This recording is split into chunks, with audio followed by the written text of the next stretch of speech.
Right, so it's an awesome idea to create a roof pack. I totally agree with it. What kind of assets do we need? What preparation do we need in order to bring something into Blender? So here we have the high poly mesh that we have calculated in reality capture off camera. It is the highest resolution available to us because we used a drone to film it and we couldn't film closer than that or increase the resolution. But anyway, here's what we have, 100 million polygons. First we need to simplify it and create a proxy mesh just like we did with the building. So let's use the simplify tool with the color reprojection set to on. For the preview, we will need both vertex colors and the diffuse texture. We will make use of both of these things. You can see that I have already generated the simplified mesh that is called roof_proxy_01. Let's see if the texture has been generated indeed. Sweet shading mode. Give it some time. Yeah, that is how it looks. For some parts of the workflow, we will rely on the texture, and for other parts on the vertex colors.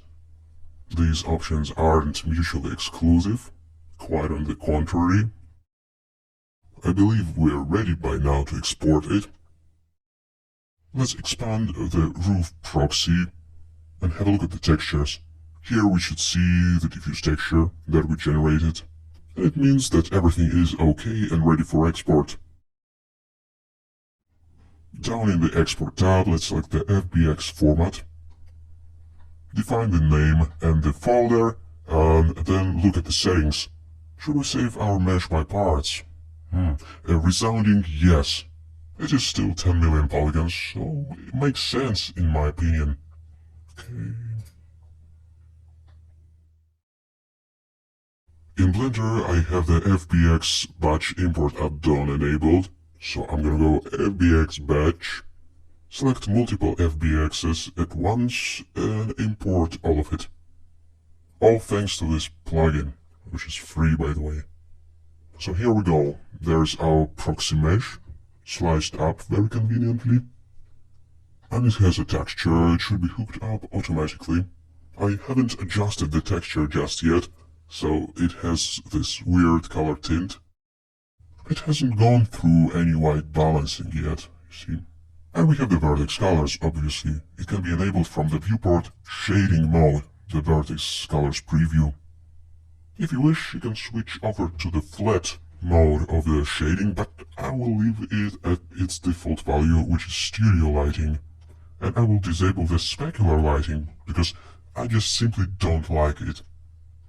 In the solid shading, at least. What are we gonna do with the proxy roof in Blender? Simply speaking, we will extract some meshes out of it. We will squeeze most juice out of photoscanned fruits, so to speak. So here we have a bunch of slices.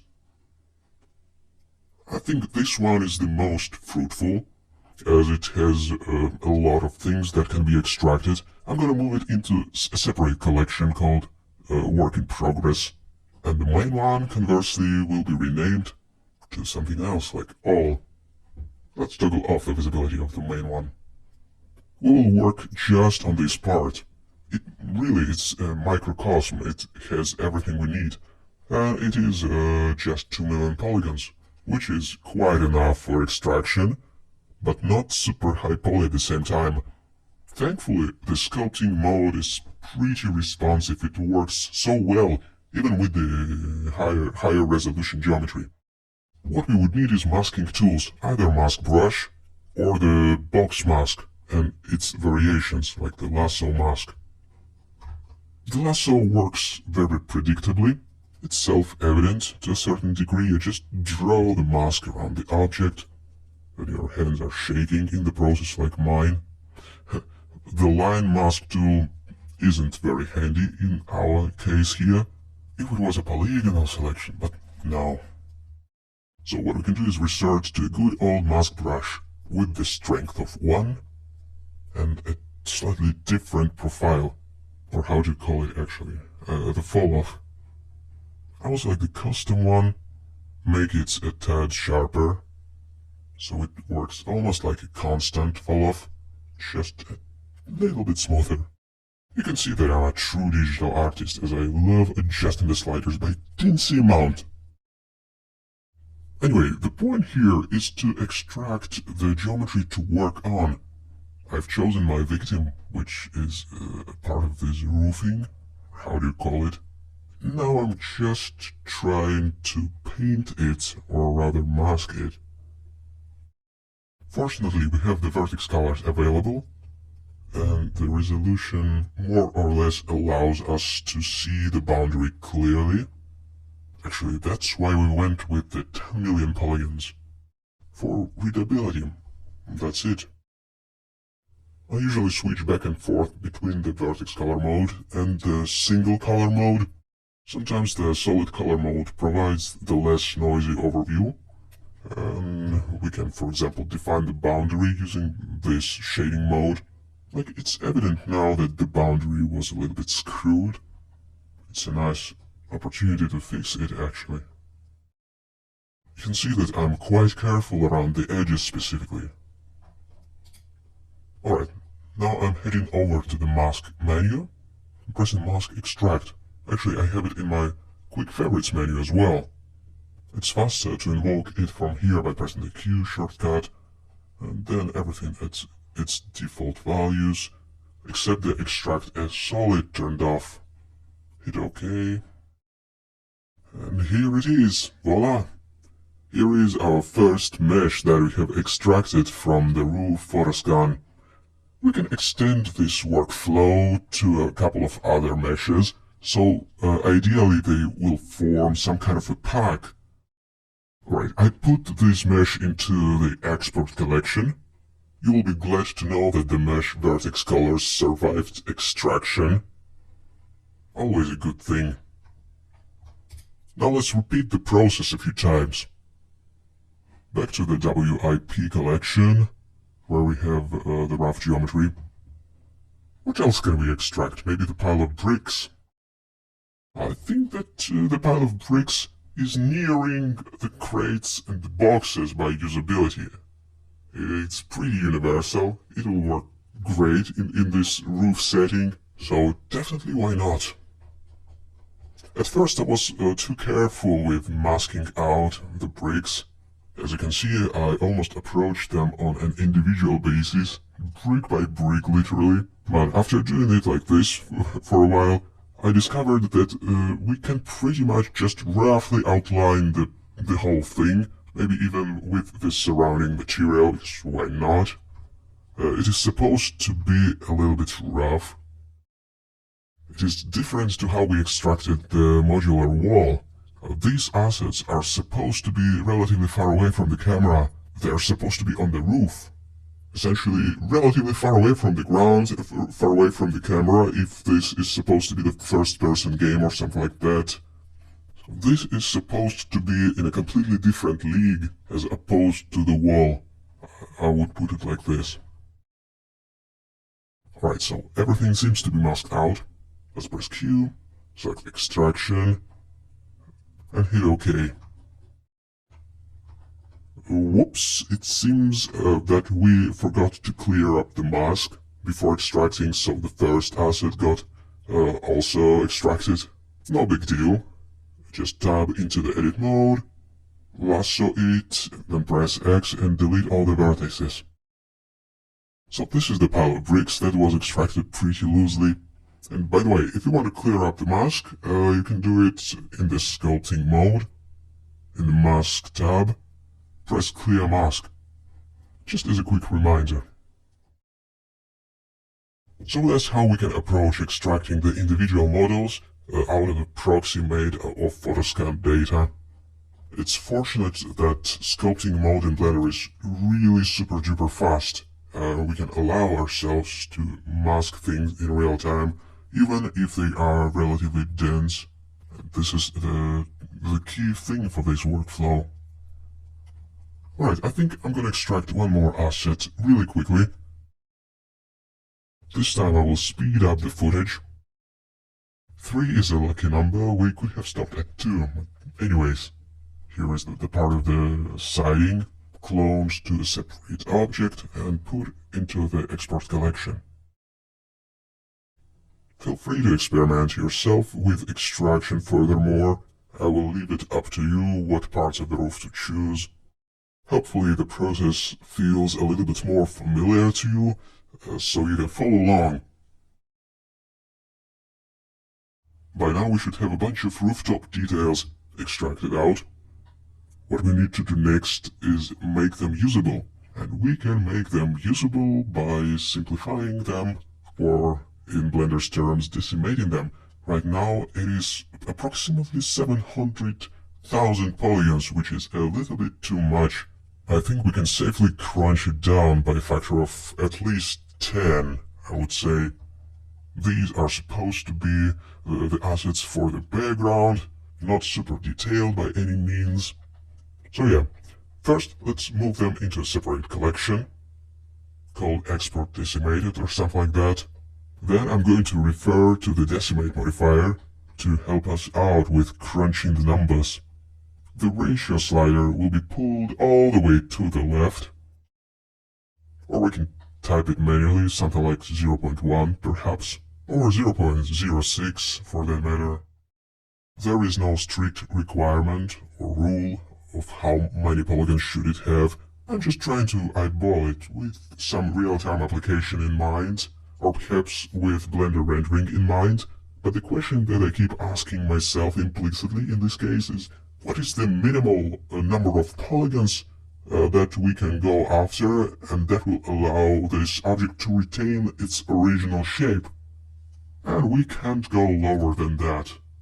Something along these lines, that's my train of thought. Each object requires a slightly different calculation, so I'm experimenting with the number for each one. Alright, allow me to fast track to the end and watch the triangle's number dropping. Initially it was 400,000 polygons, and we took it down to 40,000. Now let's convert everything to mesh to apply the modifiers for each object automatically. Now I'm gonna select everything, right click and join them together, so it's one big object. It looks to me like the normals have been smoothed out or averaged already. No need to do it once again. We can just go File, Export, and export in OBJ. Selection only, -X for the forward and Z for the up, if we're gonna do baking in reality capture. That's the settings. So what would be our next steps? Naturally, bake it up. Namely, bake the normal map and height map details alongside the vertex colors from the highest density mesh, which has about 100 million polygons. Okay, once you start projecting textures, the UV map will be generated automatically, but you can do it by pressing the Unwrap button, like I did. After unwrapping, the object will be covered with the checkerboard texture for debug purposes. Alternatively, if you have created the UV map in advance, for example in Blender, and you still want to see the beautiful checkerboard texture, you can press the checkerboard button over there. That will give us the idea about the UV distortion and about the textile density available to us. Everything looks right to me. We can go on and enable texture reprojection. Make sure that the correct source model and the result model have been selected. Actually, I'm gonna rename this newly imported one. Then click Reproject. Wait a little bit till all the maps are generated. Usually it doesn't take awfully long. Reprojecting is a pretty fast operation. And here we go. Looking good. I will omit the exporting process as you're already familiar with it. Instead, I invite you to teleport with me back to Blender and arrange the meshes in some kind of a pack. Something that we can use to pull the certain mesh out of it and place into our level, for example. So right now it's a singular mesh, but we can select all vertices and go Separate by Loose Parts from the right mouse button menu. So now each element that was separated by the empty space became its own object. The origins should be placed manually though, so shift and right mouse button to set the 3D cursor, right click set origin, origin to 3D cursor. That's probably the fastest way to sort out the pivot points anyway, I think. Let's do this for all our meshes. Set 3D cursor, set origin based on it. Then it's a good practice to delete the null objects consisting of floating vertices and other such stuff, and arrange all the meshes into some kind of a grid. What I mean is orienting the objects along the X or Y axis. We do all of this aligning shenanigans to reset the rotations afterwards. So after the object have been aligned, just select everything, and then go Ctrl A and apply the rotation. And while we are on this page, apply this scale as well. After going through all of these steps, we should have a nicely organized pack of roof assets ready to be used. How exactly are we going to use this kit bash? Here I created an empty little scene to test it out. So basically the plane represents the roof surface, and then you just scatter the kit bash assets around it. The geometric details like these are especially handy for breaking up the straight edges and the corners. Usually the base of the roof is still created via texture, and by utilizing the kit bash, which originates from the same universe, from the same scene, we can make sure that it looks much more detailed than it actually is.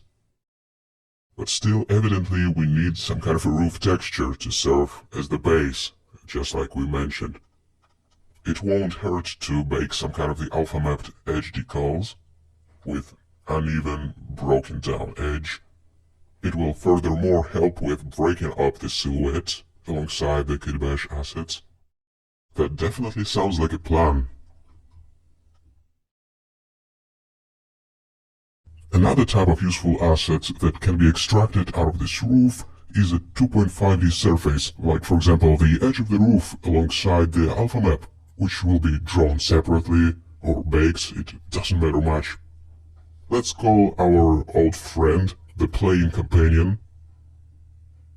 Imagine that this is our canvas onto which we will be inpainting the details of the edge of the roof and the inner contents encapsulated by the surface of the plane. So only the stuff that is covered by the surface of the plane, or rather by a projection of the surface of the plane, will get baked in. Something like that, and I'm drawing the extra edges with the use of the Ctrl-R shortcut for adding edge loops. I'm doing this in order to align the plane to the underlying geometry of the roof with the use of the shrink wrap modifier perhaps. But the mode should be changed to project, because we don't want to snap the vertices of one model to the vertices of the other model. We want to simply project stuff. Both negative and positive directions should be turned on, and I think it worked pretty well. Boom, teleport inside RC. And bring the plane with you. We can find it by pressing import, navigating to the folder where we have exported it off camera obviously, and in order to see it in its full glory we need to go down into the view menu and choose the sweet rendering mode. Not so sweet if you ask me, without any textures, but that is easily fixable. Let's name the model first, to not accidentally mistake it with the other model, so that is shelter. Go into the texture reprojection menu, select our shelter as the result model, and select the source model as well, which is in this case the ultra high poly. Long story short, we need to reproject all the usual maps, like displacement, normal map, and the diffuse color. But then we will have to paint the alpha, because we haven't baked it. We could by doing some node magic in cycles or something like that, but I will do it in GIMP. I loaded up a diffuse color map into it and I'm adding a new mask. And this mask being a completely white right off the bat, meaning a completely opaque. Now I'm gonna use the black color to paint the transparency. If you have some time, it can definitely be painted in a totally manual way, Like by using the black color you define the transparent areas. It is really just a matter of time, and it takes quite a while. There are some neater alternatives to just painting the mask by hand. It's using all kinds of magic wands, or however you call it. In Affinity Photo, there is a nice tool called Selection Brush Tool. What it does is basically extend the selection to the boundaries of what it perceives to be a separate object. It kind of guesses where the edge should be, and then you can help it out by painting extra masks, but the starting point, in my opinion, is pretty good actually. After the mask is more or less nailed down, we can copy-paste it into its own layer and pretty much call it a day. It may require some manual cleanup though. It can be done using masks once again. So I'm gonna create a black and white mask, select any kind of hard brush, and just neaten the mask by carefully brushing the edges and what I think shouldn't be there at all. And once I feel that the result is good enough, and it shouldn't be perfect, practically never should be, I go to File, Export, and export as one of the formats that have an alpha, transparency in other words, for example PNG. So that's how we baked the edge of the roof, and then went an extra mile with painting an alpha map for it. As far as the material goes, it's pretty simple, just the usual principled BSDF shader with diffuse and normal map. The only thing that is different is the alpha map.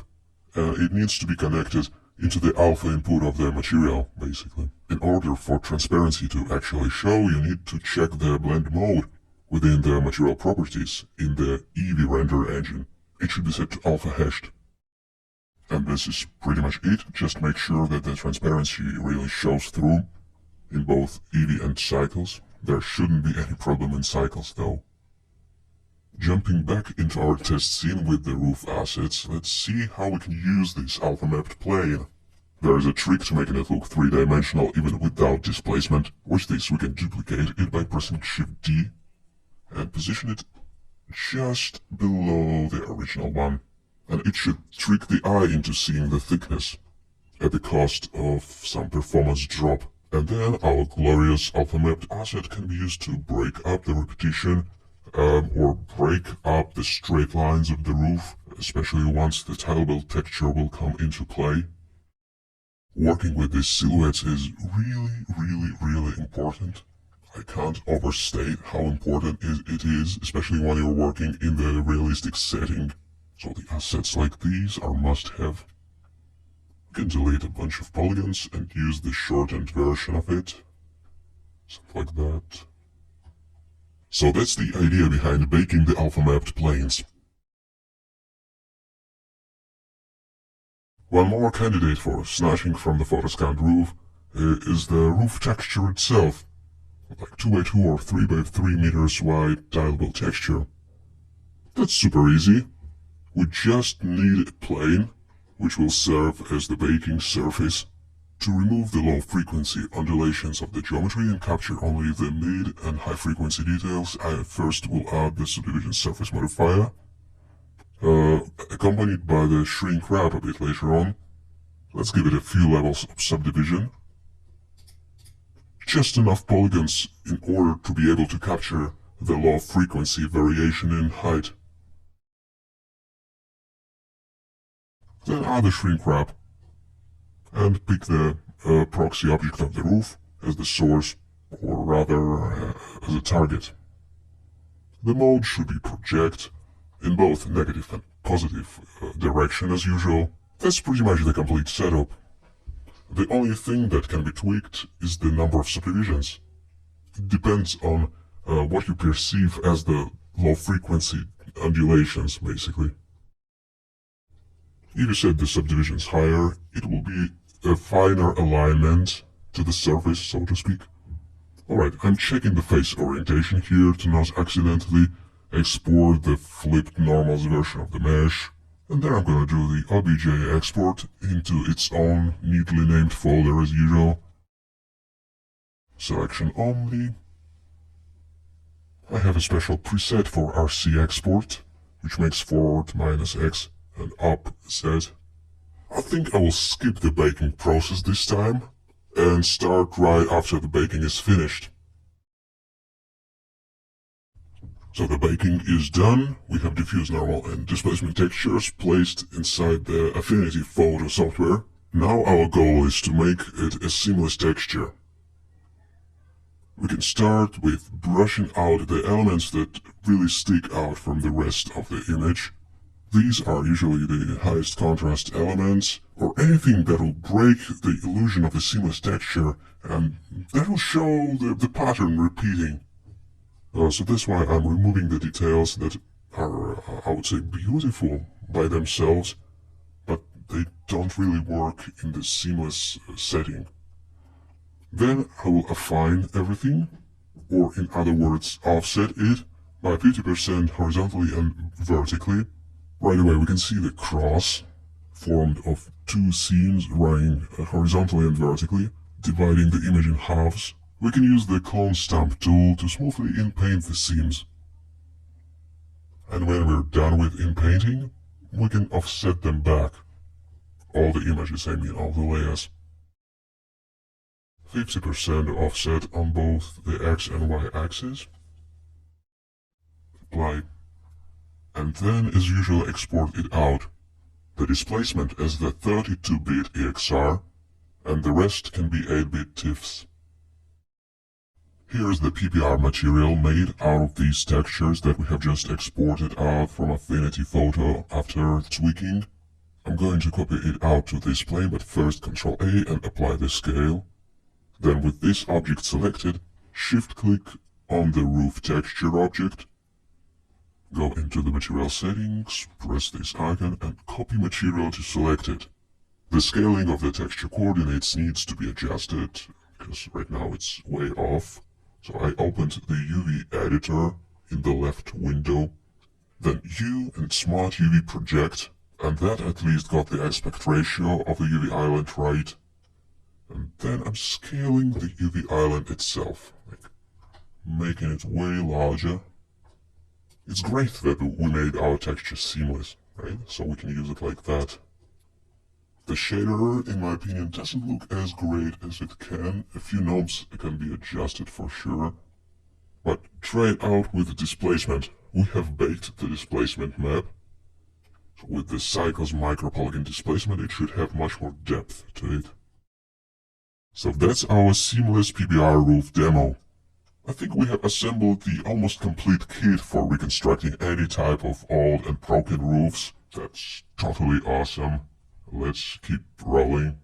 Still, I have a bunch of assets on the to-do list. The chimney, as far as I remember. And what was it? Something else. Ah yeah, the attic. So let's make these two and we can call it a day for the roof pack.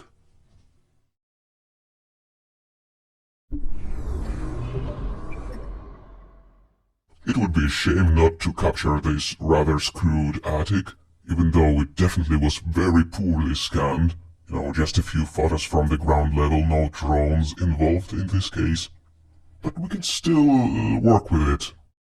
We can still convert it into an usable asset, I believe, despite an awfully low resolution of the initial capture.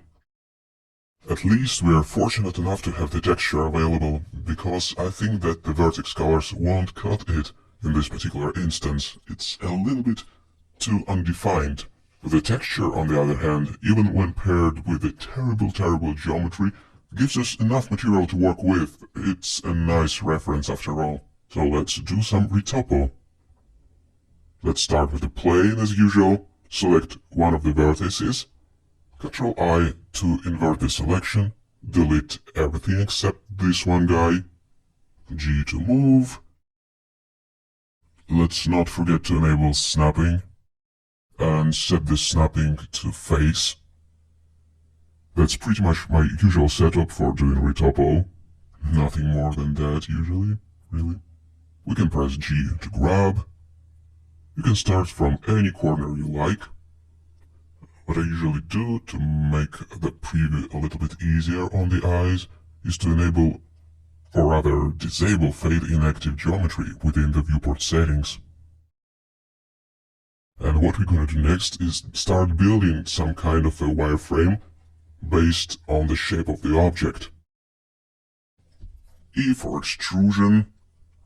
Enable X-ray in order to see all the edges nicely, even when some of them are submerged into the underlying geometry. And usually I find the retopo tutorials a little bit tricky to record, because what I usually do involves a lot of back and forth, a lot of trial and error. I'm trying to guess the shape of the geometry and the minimal amount of edges and vertices required to capture this shape, basically. And more often than not I make mistakes. I re-evaluate the topology and its flow during the retopo work. I think it's totally normal to do it like this.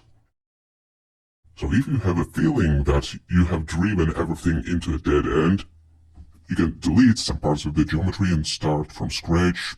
That's totally fine. And how early do you have to convert edges to faces, like this? It's completely up to you, obviously, but if you want to fledge out the faces early, then consider adding the displacement modifier to push the faces ever so slightly outwards, so it doesn't intersect with the source object. Something like that. My personal variation of this retopo workflow usually doesn't incorporate faces early. So what we can do at any phase of the workflow is actually select everything, and then go X, and delete only faces. It will kind of reset our retopo to just the edges and vertices, to its most purest form. And another useful setting to try from time to time is to have a look at the untextured geometry. You can tell that in this case it's not the best advice ever. It's a soup of vertices. I can't see anything really. It doesn't provide me with enough information so I can base my decisions on it. It's obviously much more readable and bearable with textures. So I'm just showing it for the sake of thoroughness, I think. And you may ask, why not use the automatic retopology of some kind? It won't cut it in this case, believe me. It's too much of a mess. And it's more often than not that it all boils down to just manually doing it, so anyway. Let's toggle the material preview mode back on, and keep doing the retopo. You can tell that even with the texture being available, it still involves some guesswork. It isn't the highest definition texture ever, but the shape is readable more or less now, and that's pretty much all we need. With two vertices selected, F will draw the edge in between. So that's how we bridge the vertices together. I'm grabbing and moving vertices around quite frequently because it's a constant re-evaluation of the shape. If it was not for the record and I had slightly less concentration on the subject, I would have probably deleting the parts of the geometry every few minutes and rebuild it. Because that's how it goes for me. Alright, and when we have retopoed the base, we can extend or expand it. It brings the associations with StarCraft for me, expanding from the base.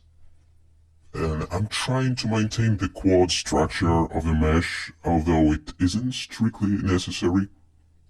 The quad-based approach is beneficial from the standpoint of tessellating geometry for displacement. Quads and even triangles in some cases tessellate nicely, while n-gons and various weird configuration of vertices, including end poles, tessellate very badly indeed, and that means pinching in the geometry during displacement, or not enough geometry, all kinds of weird things, so quads are the safest bet.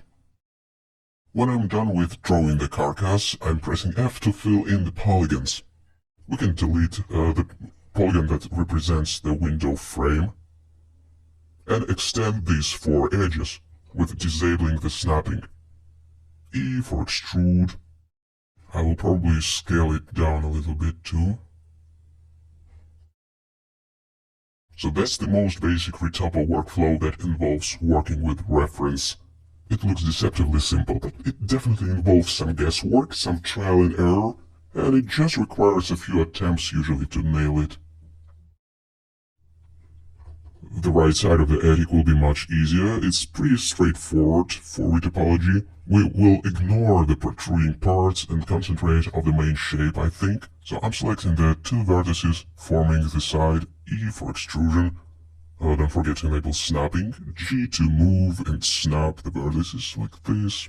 As usual, it's a good practice to re-evaluate the position of the vertices from time to time with G and move this one.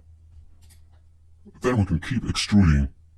We can extrude the whole edges or the individual vertices however we like, with or without faces, and then snap the individual vertices into place. I'm gonna draw the lines on the surface while using vertices like this, and keeping the future edges in mind, so I move vertices in pairs. F to draw the connecting edges. Now let's finish it off by extending the vertices to the right, like this. It's important to check the resulting wireframe from different sides, because from a particular view it can look like it's alright, but then you rotate the camera and you see that it definitely needs adjusting. So for the full 3D overview, rotate the viewport often. And don't always rely on snapping. Like here, for example, it snaps to the false positive surface. It has been distorted during photoscan, come on. Okay, F to draw the faces.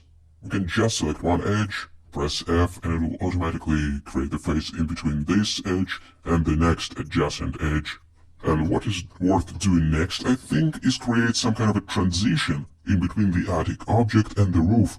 If you ask me, I think this concept of not only capturing the object itself, but the connective tissue in between this object and the environment goes a long way. From my experience, it usually results in much more, how should I put it, versatile assets that are integrated better into the environment. So it's definitely worth doing it like that. If you won't need this connection, you can always submerge the object a little bit. Alright, so I'm trying to follow the shape of the roofing. So after baking, the natural transitions in between the individual planks will get across nicely. Now it's a matter of filling in the edges. So more often than not, I'm just pressing F while having the edge selected. Oops, here we have the error. We have the vertex here, but not the counterpart on the right. So let's subdivide the edge from the rightmost bottom menu, connect these two, and keep drawing the faces. Everything looks nice and clean, mostly composed of quads that fills me with pride, even though I have nothing against endgons. That was the basic retouple. What we need to do before exporting it out is generate some kind of UV map. There's the UV editor on the left, and on the right our viewport. Let's tap into the edit mode and select everything, but first I noticed that I would like to snap these vertices together. GG to slide, and slide this one to the lower right corner, and then I'm going to select everything, press M, and merge the vertices by proximity or by distance to remove these three duplicates that we have just created by sliding the vertices to other vertices. Then I will start marking seams. Select these edges, right click, mark seam. And I'm going to do the same for this set of edges as well. Let's select this one. Right click, mark seam. Then with everything selected, you unwrap. So we have some basic unwrap with a little bit of distortion, but who cares at this stage? Alright, one more checkup before exporting, and that is the face orientation checkup. I had a feeling that something is wrong, and indeed, you can tell that this model was flipped. That's why the displacement worked weird. Alright, let's press Alt-N to bring up the normals menu and flip all the normals until everything is blue. I thought about it actually, that something may be flipped. What gave me the hint is a negative value within the displacement. So right now it works like it should. The value is positive. I should have guessed. Now we can export everything out. We have the UV map. We made Retopo. We're good to go. If you don't mind, I will remind you from time to time how important it is to follow a good naming convention. So I created a separate folder called Attic, and then the separate subfolder called For Baking Something. Now we shouldn't have any problems with finding this file. Let's not forget smoothing out the normals before exporting though, so right click and shade smooth. And then choose whatever the format should be, an OBJ preferably for reality capture, FBX or OBJ for anything else. After baking in RC, XNormal or any other baking app of your choice, it should look something like that. The diffuse texture, the lighting hasn't been removed from it yet. The normal map looks pretty rough, but it will do. And displacement, which may look overly dark, but that's just the appearance of it after converting it for display, because it's the linear 32-bit texture that holds the raw values of the displacement. It can contain the negative values, the preview just doesn't show it, but they're still there. So these are the main three maps after baking.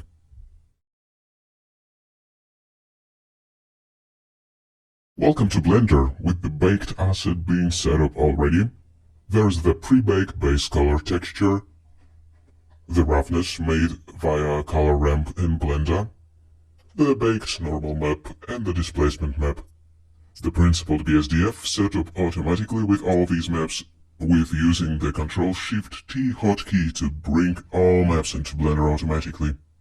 After switching to cycles, however, we will see two things. One positive, the displacement is working, and one pretty sad, that the displacement is causing massive spikes. The spikes can be reduced via painting the mask.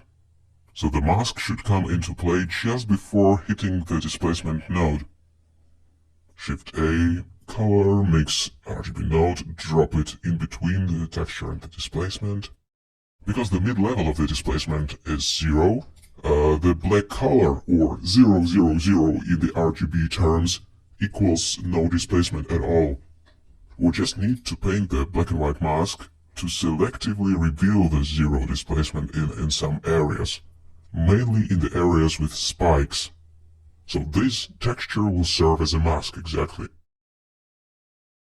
I'm gonna press New, call it Mask Displacement.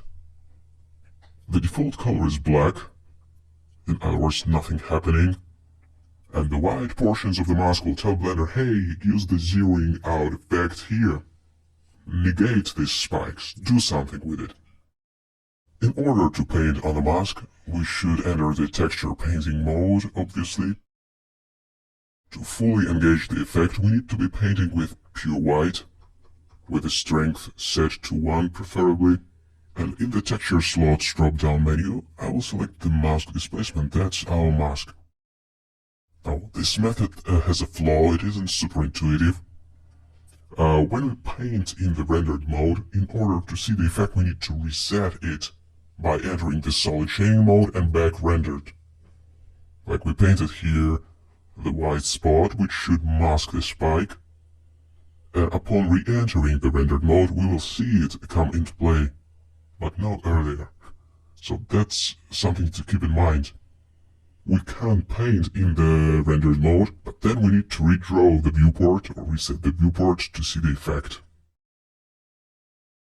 Aside from this peculiarity, the rest is pretty straightforward. Just mask out the areas that were spiking. Or any other areas for that matter, that you think will benefit from the slightly flatter look.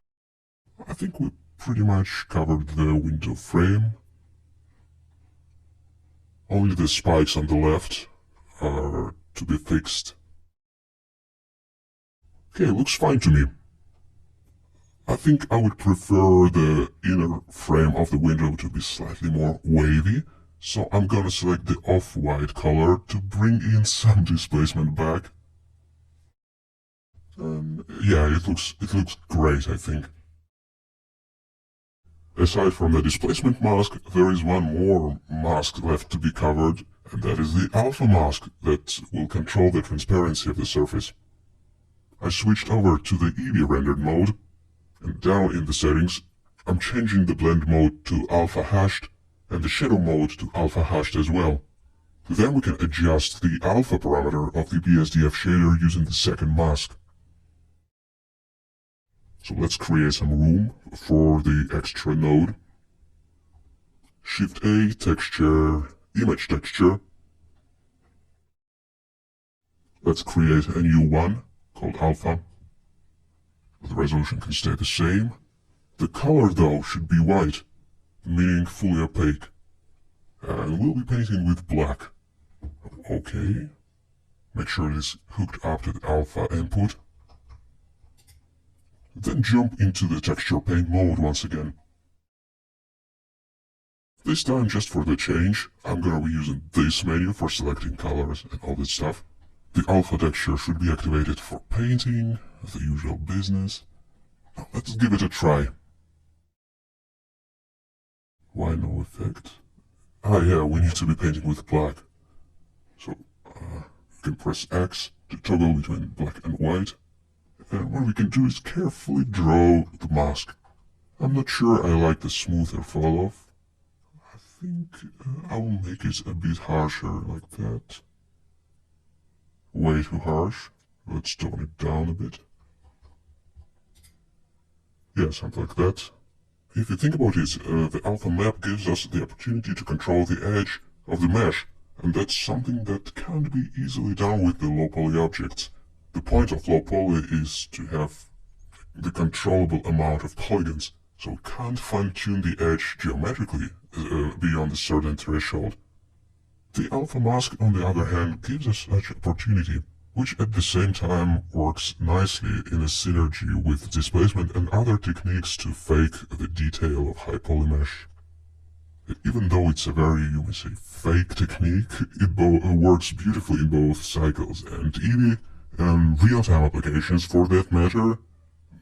Well, maybe with some optimizations, like the fall-off shouldn't be smooth between opaque and transparent areas. It is pretty demanding in terms of resources. It should be pretty much clipped, and then it becomes performant. Anyway, let's not forget to save the images that we have just painted. The displacement mask and the alpha. I'm using TIFF, the AB TIFF, nothing too special here. The asterisk near the image tells us that it hasn't been saved and can be lost on quitting Blender. Aside from that, congrats, I think we captured a pretty nice three-dimensional asset overall. Even though it started as a soup of polygons, we managed to turn it into a nicely usable asset, I think.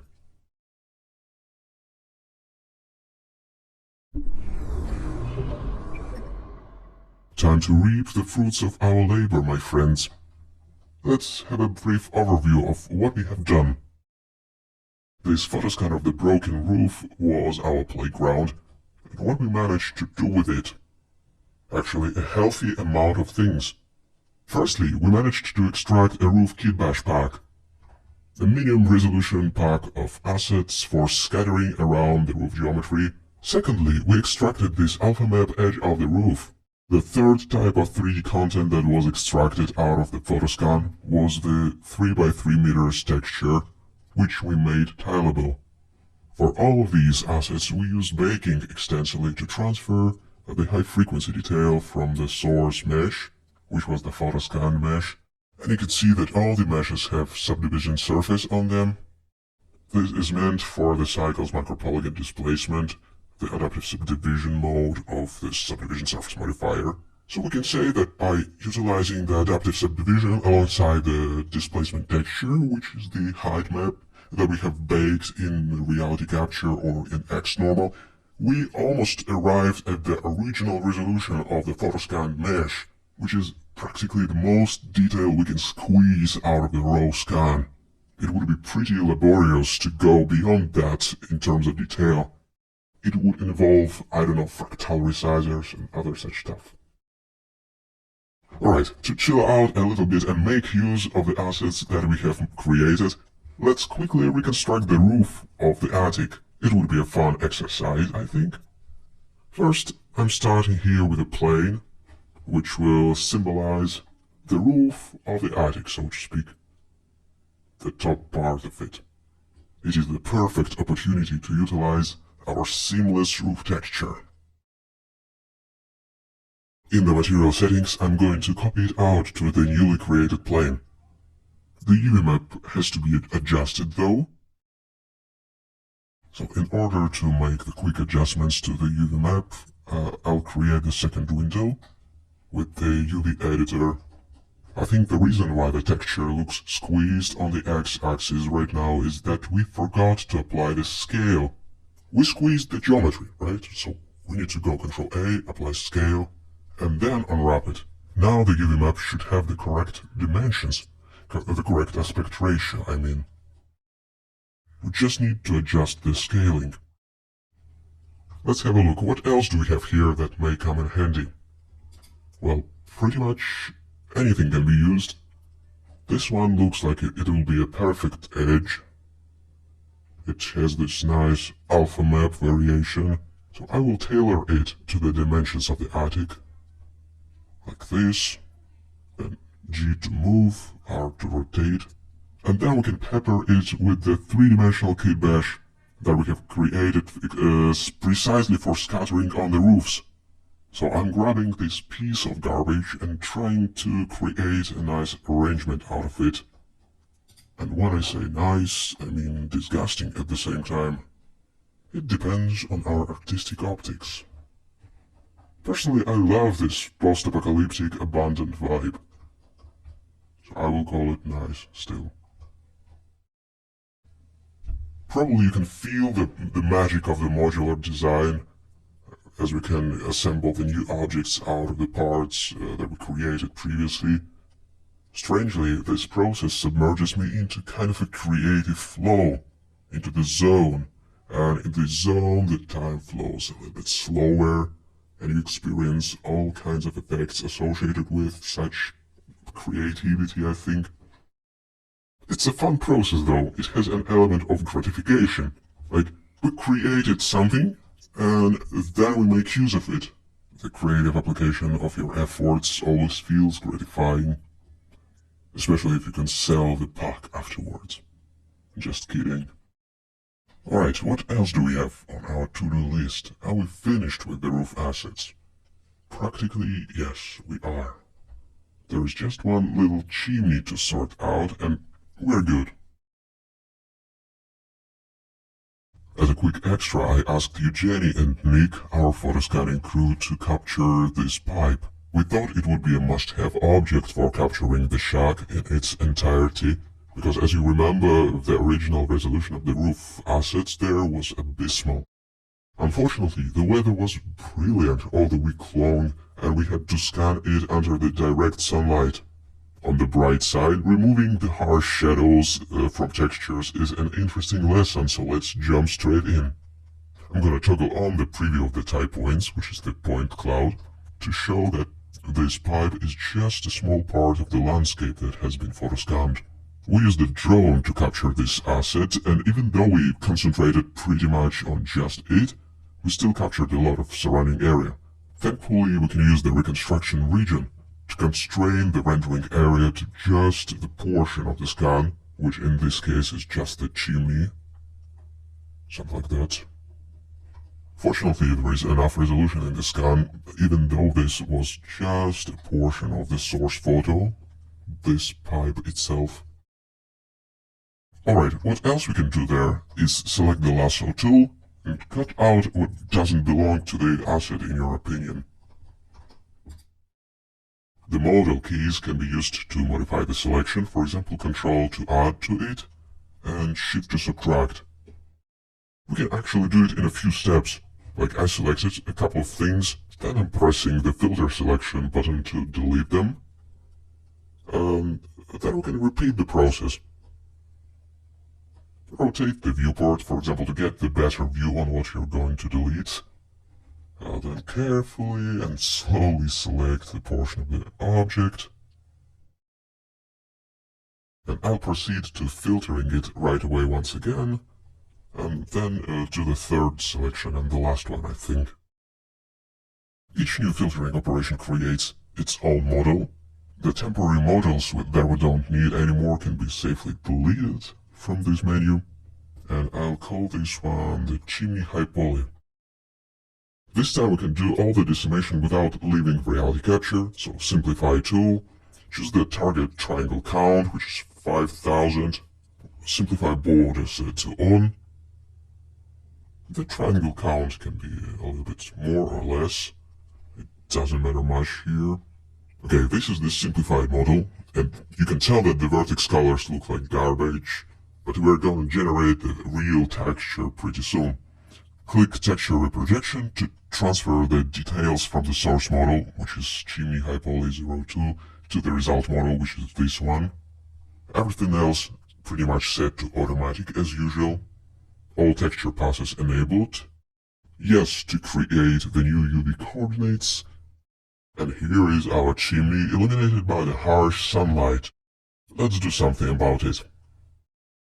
So I open our sunlit chimney pipe in Agisoft Delighter, and here's the process for delighting this.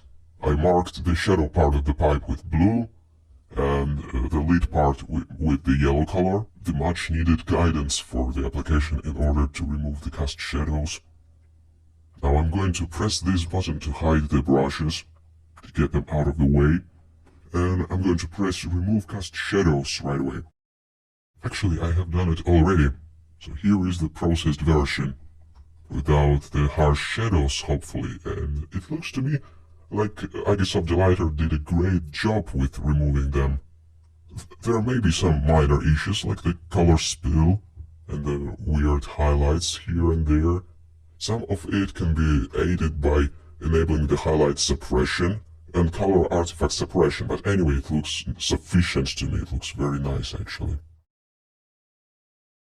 Imported into our test 3D scene, the chimney looks like its color management stands out from the rest of the roof assets, and for a good reason. It's the only scan for which we color balanced the sources. The rest was just eyeballed from JPEGs or something like that. We didn't have a proper source material.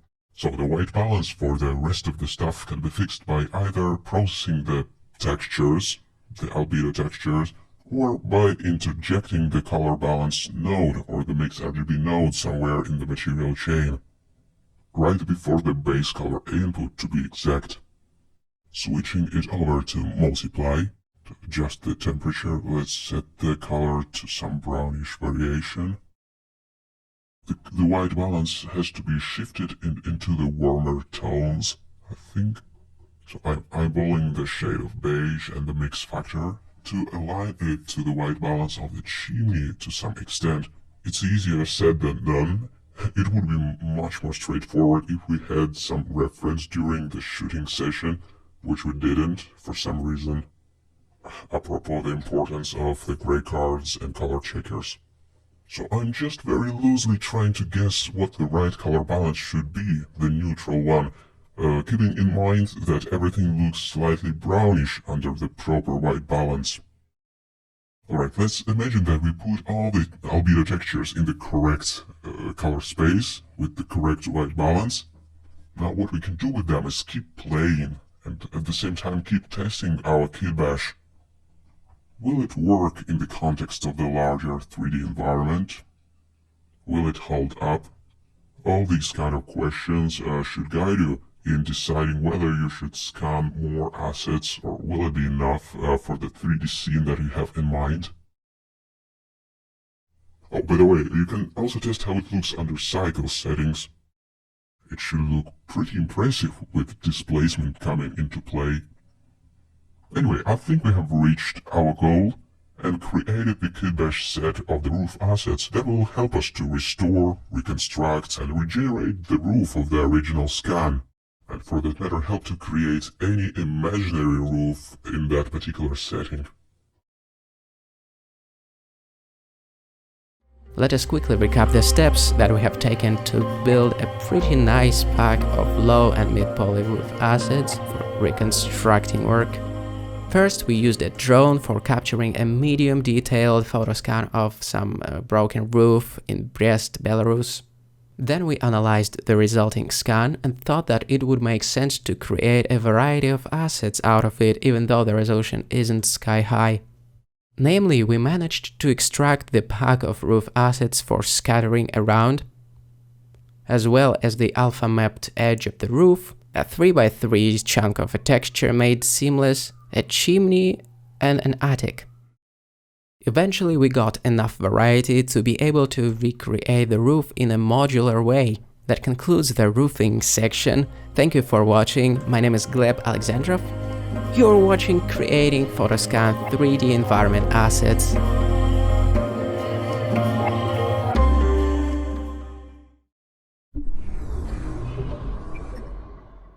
After creating a mini pack of the roof assets, maybe it's time to tackle this front wall and maybe the left wooden section with a door in the window for that matter, and then this corner piece finally.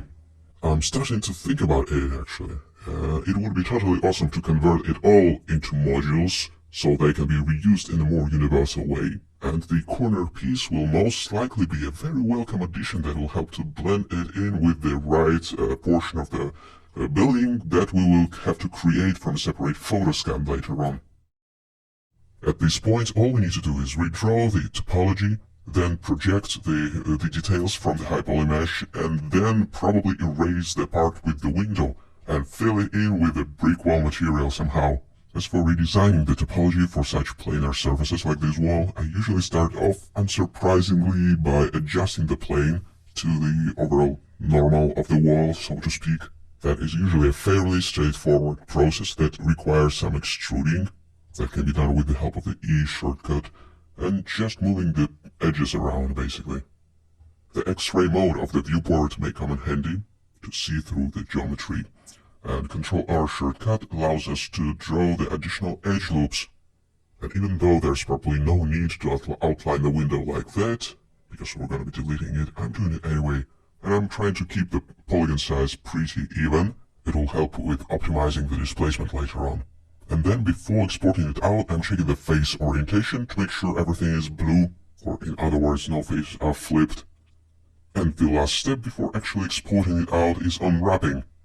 The simple unwrap could do, but I prefer doing it like this. First I reset all the polygons from the U menu, then selecting a random face, pressing U again, and going follow active quads. Then it's a matter of scaling the surface down, and then probably rotating it with holding the control to snap it to increments. And then it produces this straightened grade of UVs, which is pretty neat. And by the way, even when I forget to smooth out the objects before exporting it out, don't be like me. Right click, smooth, and then the baked textures will be alright. On exporting it out, we should pay attention as always to the orientation of the mesh. The orientation settings may differ depending on the software, but generally speaking, it's always worth paying attention to. If we're gonna do the reprojection of details for these assets in reality capture, the process will be the same as we have done before. Basically, after importing the low poly model meant for baking into RC, we need to go texture reprojection, check the available projections, like for example displacement, normal, and so on and so forth, choose the source and the result models, and preferably be very attentive in choosing them, and then simply go and reproject. That is usually all we need to do, all we need to care about, especially if we have exported the OBJ from Blender with correct orientation. That works very well with reality capture. Otherwise, we just need to change some settings and re-export. And here is my attempt at retopologizing the left wooden section of the building, Let's see it more clearly with the X-ray mode turned on. Thinking a few steps ahead, I think it would be totally awesome and very useful to actually outline the door and the window with the help of our topology tools. For example, with the help of the edge loops, and if the edge loops aren't enough, we can use the knife tool with the help of the K shortcut, and then draw across the topology however we like. At the same time, after doing it like that, it will most likely cripple the quad-based nature of the topology that we are drawing, and that's not always good, but it's doable, if there is sense to do it like that. Then we could press the P shortcut and separate the selection to turn it into a separate asset, so to speak. But allow me to press Ctrl Z a few times to undo all these shenanigans. And go back a few steps. And then I unwrapped it really quickly with the help of the unwrap command from the U menu. And then I brought it into our C for some texture reprojection. Of course we can do it in Blender, but it will require a few extra steps of setting it up. Actually, 80 will show us the way of how to do it in Blender. So if you want to follow the Blender way, search for this tutorial. Returning to the corner piece that is meant to help revolve geometry around, it's nothing more than this. An ultra-simple corner geometry loosely aligned to the corner portion of the wall. And the second variation of it, just in case, so we have something to work with later on. The only part worth mentioning here, I think, is how we unwrapped it. We have done that before in numerous times. First, we need to reset all the polygons, and then shift-click on any polygon to mark it active, press U and select Follow Active Quads. And that produces this nice strip of polygons that need to be rotated somehow and scaled down to fit the UV map. And then it should be ready for exporting out and reprojecting the textures. So back to RC, I have already done that. Here's the corner underscore LP model with the textures baked. We can tell that the left one is more or less complete, maybe just the gravity will have to be wiped out, but the rest of it is fine. But this one instead has a corrupt part that needs to be filled in with something. Thankfully we can do it rather easily in GIMP nowadays. Before visiting GIMP though, we may want to delight our texture using Edgesoft Delighter or something like that. It goes like this: we mark shadows with blue and highlights with yellow, and then our texture goes through the process of removing cast shadows from it, or removing shading, and sometimes it works brilliantly and no tweaks are required. The other times you need to tweak something in post. That's also pretty normal. Removing the differences in lighting in such textures really help to tweak them later on in GIMP, so that's worth trying out. Chances are we won't use the delighted textures in 100% of cases, but it's useful to have them. Then at least we can blend them in when needed. Here we have the development version of GIMP that already features the patch that allows clone stamping on multiple layers, so allow me to reiterate the process. By importing the height map as the first image, we make sure that the encoding is automatically set to 32-bit and linear. We just need to make sure that the mode is set to RGB as well, because otherwise it'll default to grayscale if it's a height map. Then I'm importing the rest of the images there, the normal map and the diffuse map to be exact. And to see the displacement in kind of a clearer way, I'm duplicating the layer with the displacement map, calling it preview. Then I will bring up the levels adjustment, switched into the linear mode, to crank up the brightness of the texture so we can see it better. So I'm adjusting the left flag from the output levels until we see everything clearly. And this is gonna be our preview. Lastly, we can promote the diffuse texture to the top of the stack, because we'll be looking at diffuse texture when using Clone Stamp tool. It is crucial to select all the images before using the Clone Stamp tool if we want this tool to affect all of them, obviously. Its settings can be tweaked in the left panel. And then it goes like this. To define the sample, we hold Ctrl and click on the area of the image that we want to clone from, and then we simply draw with that sample.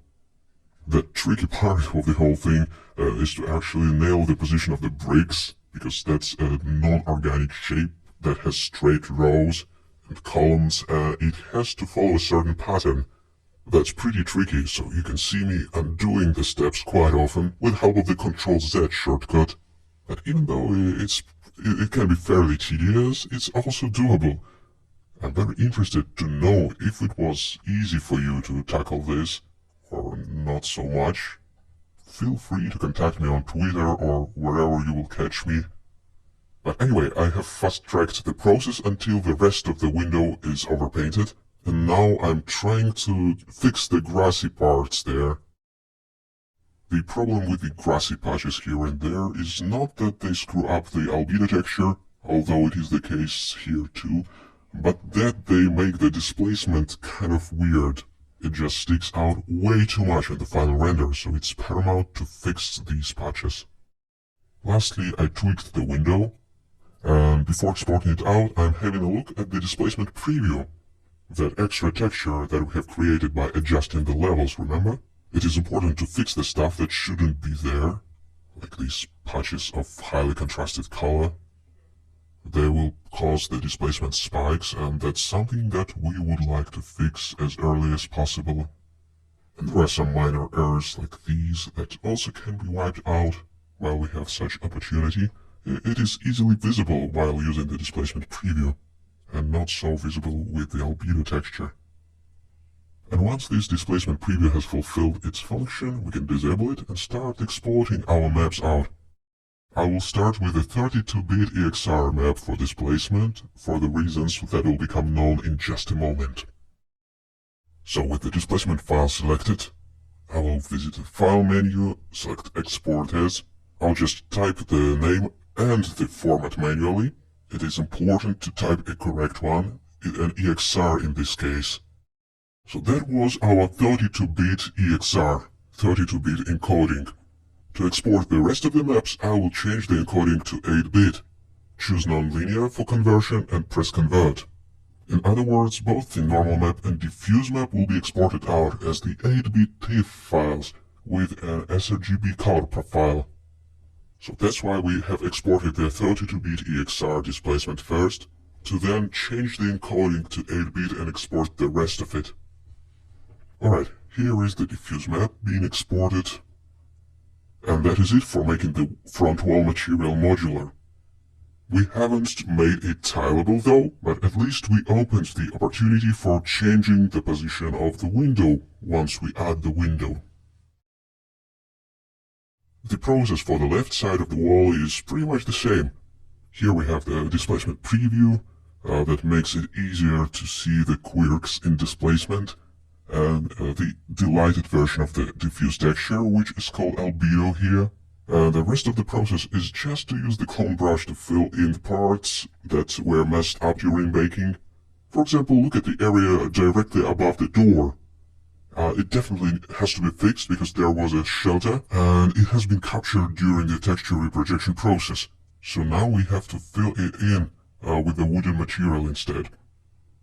Potentially, even after delighting, and we're looking at the delighted texture here, there could be some problems related to different light values across the scene, so that's something to keep in mind. Okay, here I'm trying to fix the greenery problem once more. Otherwise, chances are that our displacement will get spiky once we enable micropolygon displacement in cycles. The probability of it is extremely high. Speaking about displacement, to check it out once more, I will bring the preview of the displacement file all the way to the top. And here it's evident that some portions of the texture still need fixing, but most of it looks nice to me. And moreover, we can always return to these files later on and tweak anything if needed. That's totally doable, no need to stress out that much and do everything at once. We have this magical possibility to go back to what we have done wrong and fix it anytime. Unlike the stuff we do in life. And that should be deeply encouraging, I think. The PBR textures of the corner piece are no different in terms of the treatment that we need to do. We can definitely use the clone stamp tool once again. It's a fairly simple process. What we need to do is clone the parts of the texture that are more or less useful to fill in the gaps or untextured parts, or the parts that are corrupted in some other way. Usually it doesn't take awfully long from my experience, and just don't forget to select all the files when you're using clone stamp. Okay, so these are the final maps for the corner piece, and now we can move on to the modules that are no less important, namely the windows.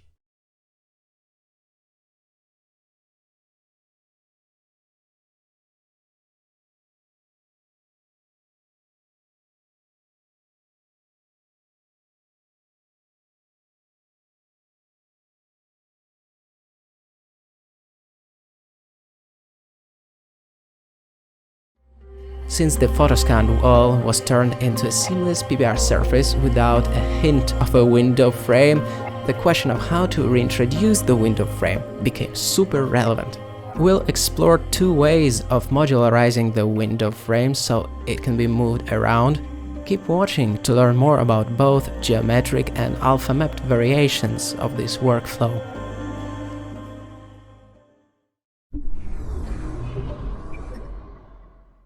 I'm pretty excited to try the extraction technique once more that we used for making the modular wall asset. It is such an interesting technique indeed, so definitely worth reiterating. First, allow me to quickly isolate the region that we will use for extracting the mesh in Blender. So that part of the window, slightly larger than the frame itself to give us some room to work. Invert and filter the selection, so we're left only with that portion of the window.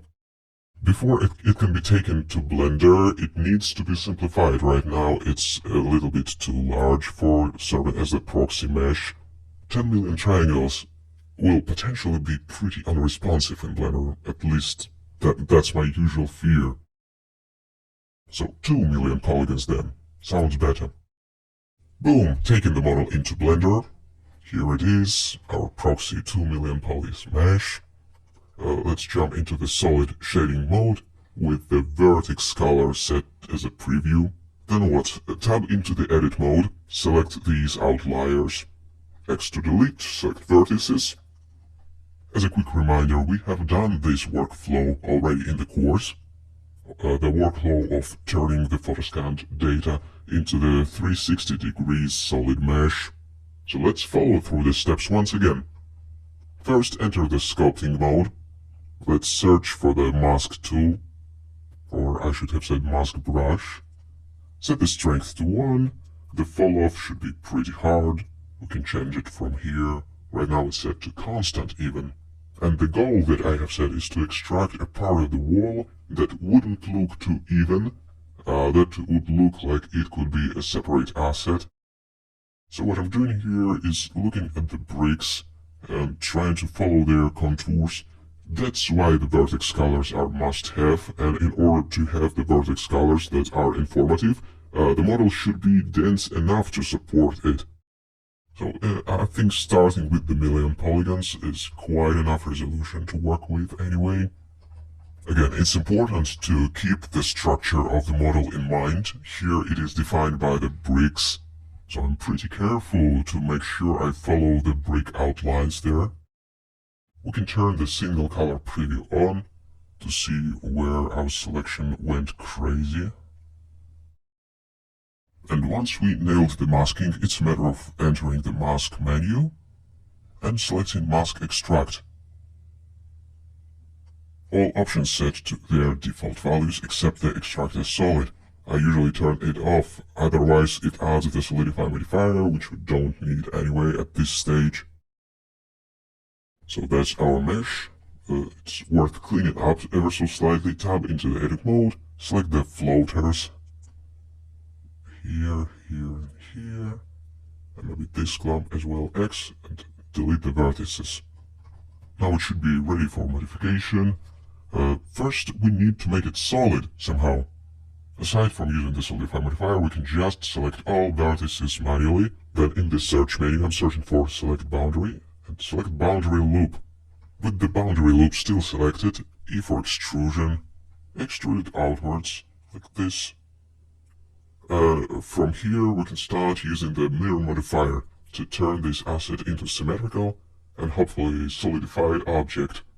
First I'm going to create the empty object that would serve as the origin point for the mirror modifier. Then add the modifier itself. Click on the eyedropper, select the empty object.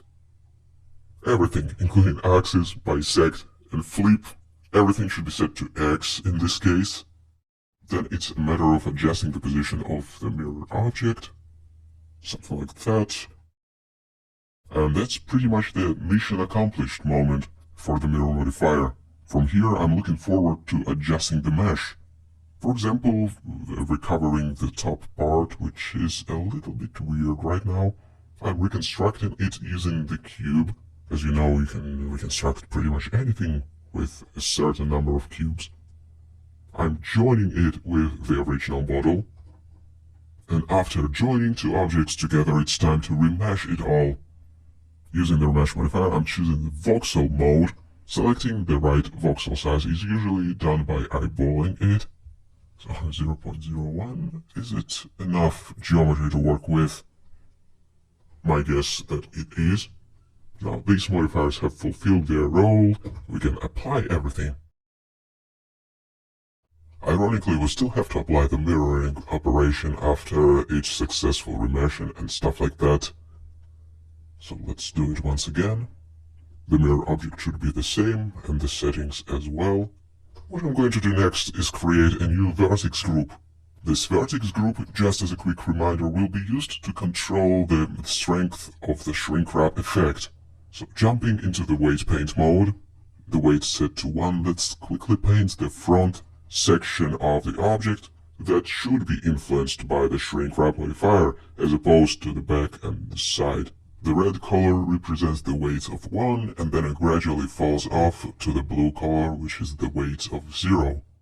And speaking about zeroing out the weight, I think that the sides should be practically all blue. We wouldn't want them to be affected by the shrink wrap modifier. No, I don't think so. Effectively, we have only left the weights of 1 at the frontal section of the object, and everything else, thanks to the vertex weight of 0, should be practically excluded. Now we can toggle the visibility of the high poly model back on, select the remeshed model, add the shrink wrap modifier, and the target should be the high poly one. Now the visibility can be switched back off. Our vertex group should be selected there in the drop-down menu. And yeah, we can tell that the modifier has helped to transfer some resolution from the high poly model indeed. The mode can be set to project. It is a slightly more detailed variation of the effect, I think. The axis should be set to negative and positive, and limit it can be used to, well, to limit the amount of displacement going on. Once again, it's crucial to limit the effect. Something like 0.01 perhaps. I'm still not super satisfied with how it looks though, but let's try to crank up the resolution by adding the subdivision modifier and placing it just before the shrink wrap one. That's how we can control resolution basically. I don't think that I'm satisfied with how shrink wrap looks though. I'll change the mode to nearest surface point. It is slightly safer this way. Now everything can be collapsed once again. Right-click, convert to mesh. And this way we can help the model to get a new life, full of adventures. Back into the sculpting mode, let's select clay strips and start working on the silhouette of the mesh. It can definitely receive some extra polish. It looks pillowy to me. The spray brush might come in handy. It helps with flattening out the surfaces, and you may say carving it out like a stone or something like that. If there was a slider that went from the chiseled look to the marshmallow look, the spray brush would help to move it over to the left, all the way to the chiseled look. From my point of view, the hard surface definition provided by such brushes goes a long way in helping to sell, how should I put it, the high definition look of the model.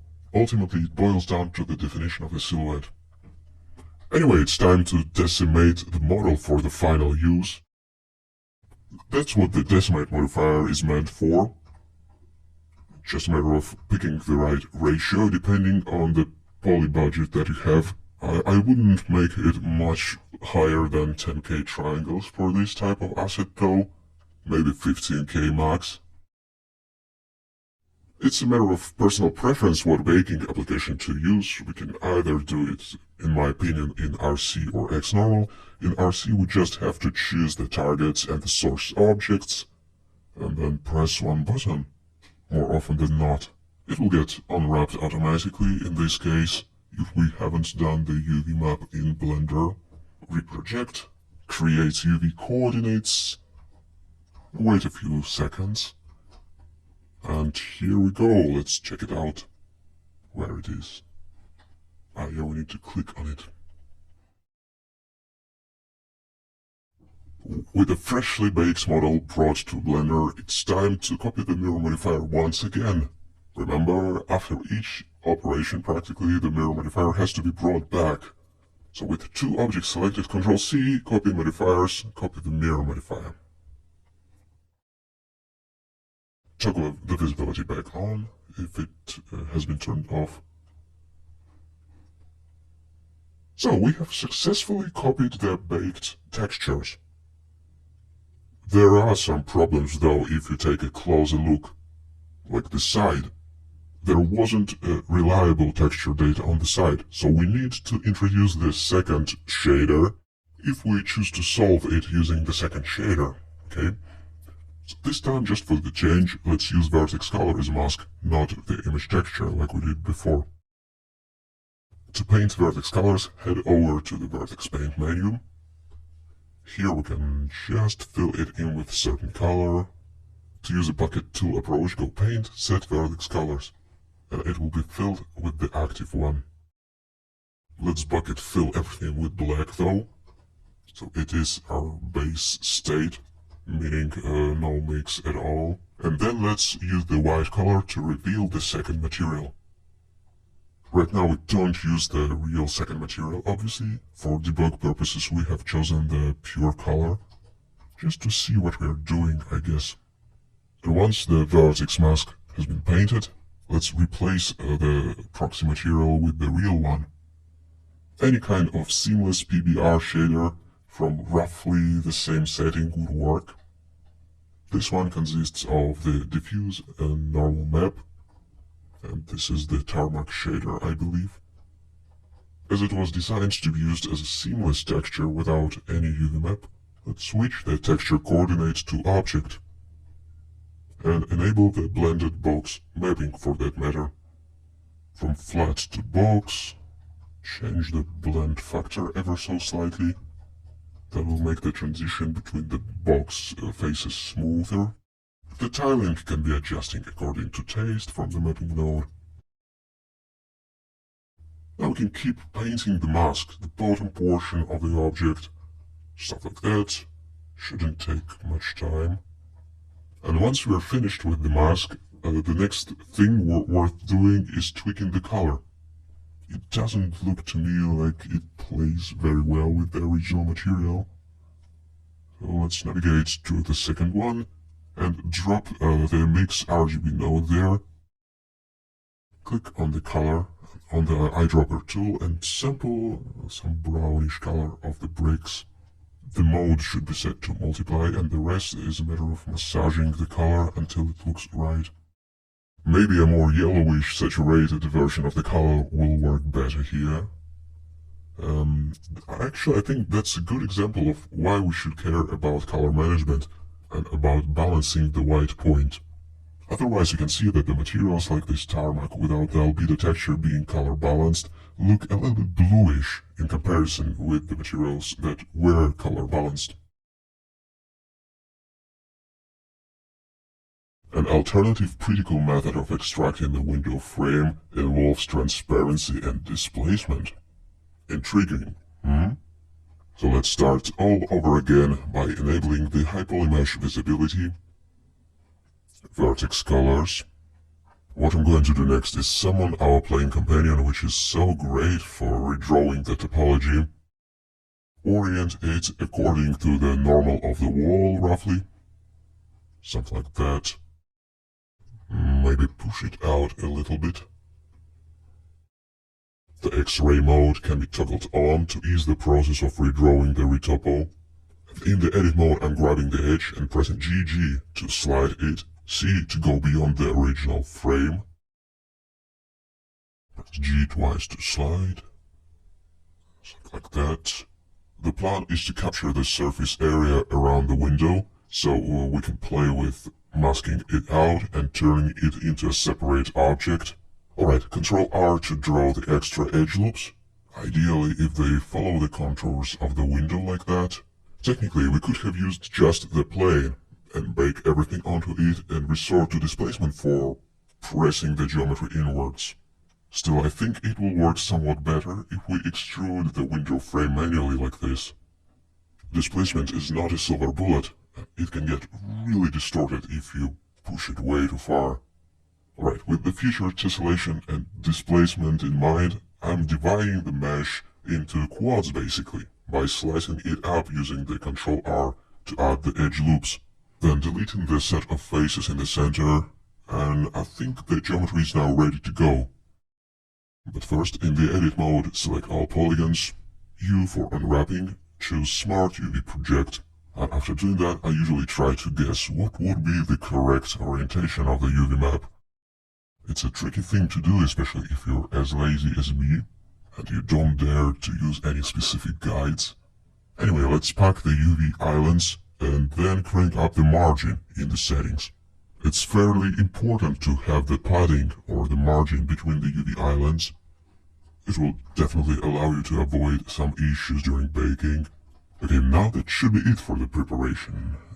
Aside from maybe averaging the normals by smoothing the shading out. Right-click, shade smooth. Averaging normals is important for baking, otherwise the displacement will make the object self-intersect in some cases.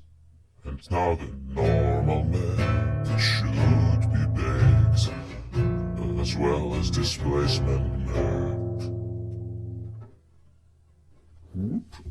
So I fast-tracked the baking process, and now I'm setting up the shader using the newly baked textures. We should be fairly familiar with this process by now. It consists of setting up the diffuse and normal maps, and then as a shortcut for the roughness map, we just plug the diffuse texture into color ramp, invert the flags like this, and then make sure that the overall brightness is pretty high, so the material is pretty rough. And now comes one of the key parts for these particular assets, namely the displacement map. It's the linear displacement map with raw or absolute values baked in XNormal. It should be plugged into the height of the displacement node, and then into the displacement input. To be able to play with the micropolygon tessellation and displacement, we need to switch over to cycles and into the experimental feature set. Then it's a matter of adding the subdivision surface modifier with the adaptive subdivision turned on. The mode should be set to simple. And then, we have some problems after trying to render it out in the viewport. Some of it can be solved within the UV editor, I believe. It's a very common issue that accidentally some weird portions of the photoscan data get baked. It is especially evident with the displacement texture, so by sliding the UV map ever so slightly, we push the UV islands away from these problematic regions. You can see that there are some bright streaks in the baked displacement map. That's what we're talking about here. So I'm selecting yet another UV island, trying to guess where the spikes are coming from. From this area, I think. We need to apply this tweak to all the surfaces that were close enough to the inner portion of the window, because there were a problematic juncture where two types of surfaces met. Obviously, it all got baked into the displacement. Classic. So that's the last bit, I believe. There it is. Very cool. It looks to me like we have fixed it successfully just by sliding UVs. Very nice method. As a quick reminder, the mid-level should be set to 0 within the displacement node and the scale to 1 if you baked the linear values or the absolute values. As for the dicing scale within the subdivision modifier, the lower you go, the more detailed it will be. And obviously the more memory it will take as a result. From the first time I saw the micropolygon displacement up to this day, I think it looks truly impressive. It's such a good step towards the infinite tessellation, or how should I put it? A sub-pixel massive detalization. I don't know, you name it. Alright, to take it to the next level in terms of realism and in terms of interoperability and how it can be used with other assets, I will play with the transparency or the alpha map. New texture. The alpha should be checked off. The texture itself will be used as the alpha map. It doesn't need to have its own alpha, if it makes sense. The color should be set to white to begin with, meaning the maximum opacity. And it should go into the alpha socket of the material. Nothing happened really because the opacity is set to its maximum. To paint the opacity by hand, let's go down into the texture paint mode.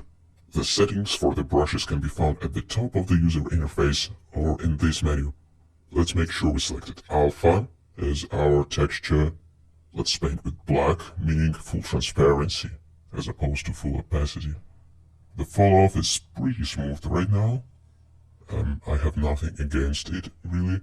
But we need to tweak a few things in order to see the effect in the viewport. First, let's get back to Eevee. Click the rendered mode. Navigate to the material settings.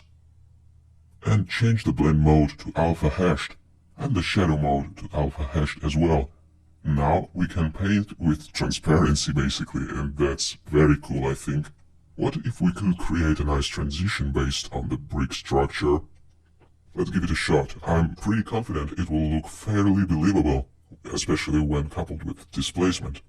Maybe not as believable as the geometric variation, but it will have its own benefits. Like the setup based on textures is fairly easy to tweak. You can redraw the alpha map at any point. So what I'm doing here is following the contours of the bricks to create the illusion that we have extracted some interesting portion of the wall, and hopefully that will make it much easier to integrate this asset into the existing environment, especially if the environment is also made of bricks. That would be perfect. X is the shortcut to flip the colors if you want to take away the transparency. Hopefully you will find this process enjoyable enough to spend some 15 minutes on painting the alpha map. It will be totally worth it in the end.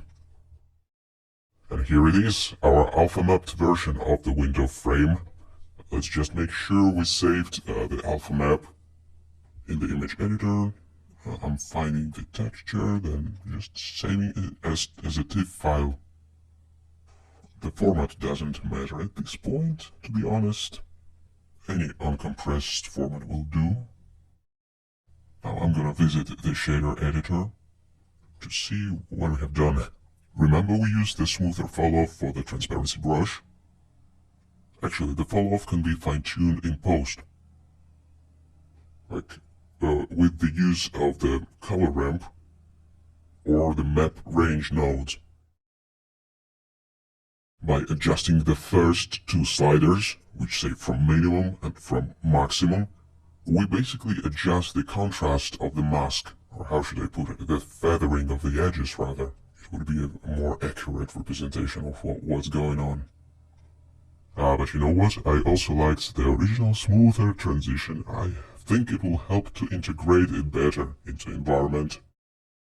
In my opinion, it looks fairly believable even without the displacement. Remember, we have displacement of this mesh. I'm curious to see how it all would work together. Boom. Wow. Don't tell me we combined a couple of fake techniques, because that's exactly what we did. It is still a very intriguing set of fake techniques. And a fairly believable combination as well.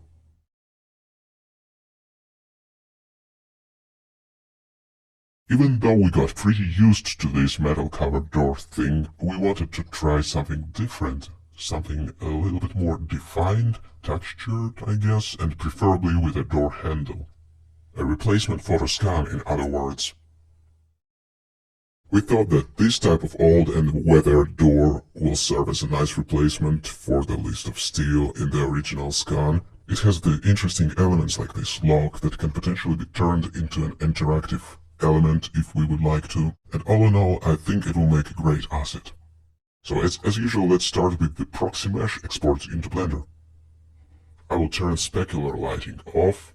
It doesn't provide any valuable clues, I guess, even though specularity on its own can be useful from time to time, as it helps to read the shape.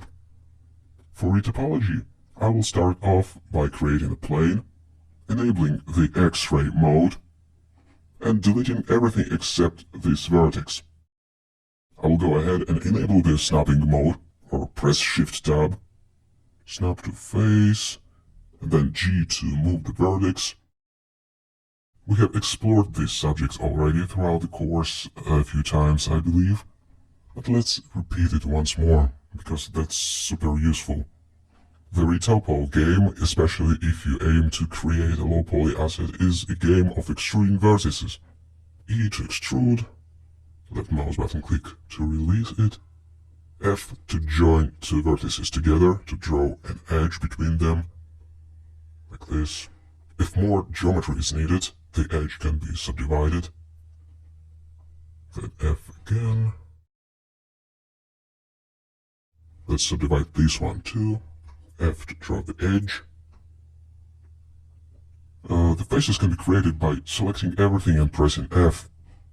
The faces will be drawn automatically if you're lucky enough. Or rather, if there are no duplicate vertices and stuff like that.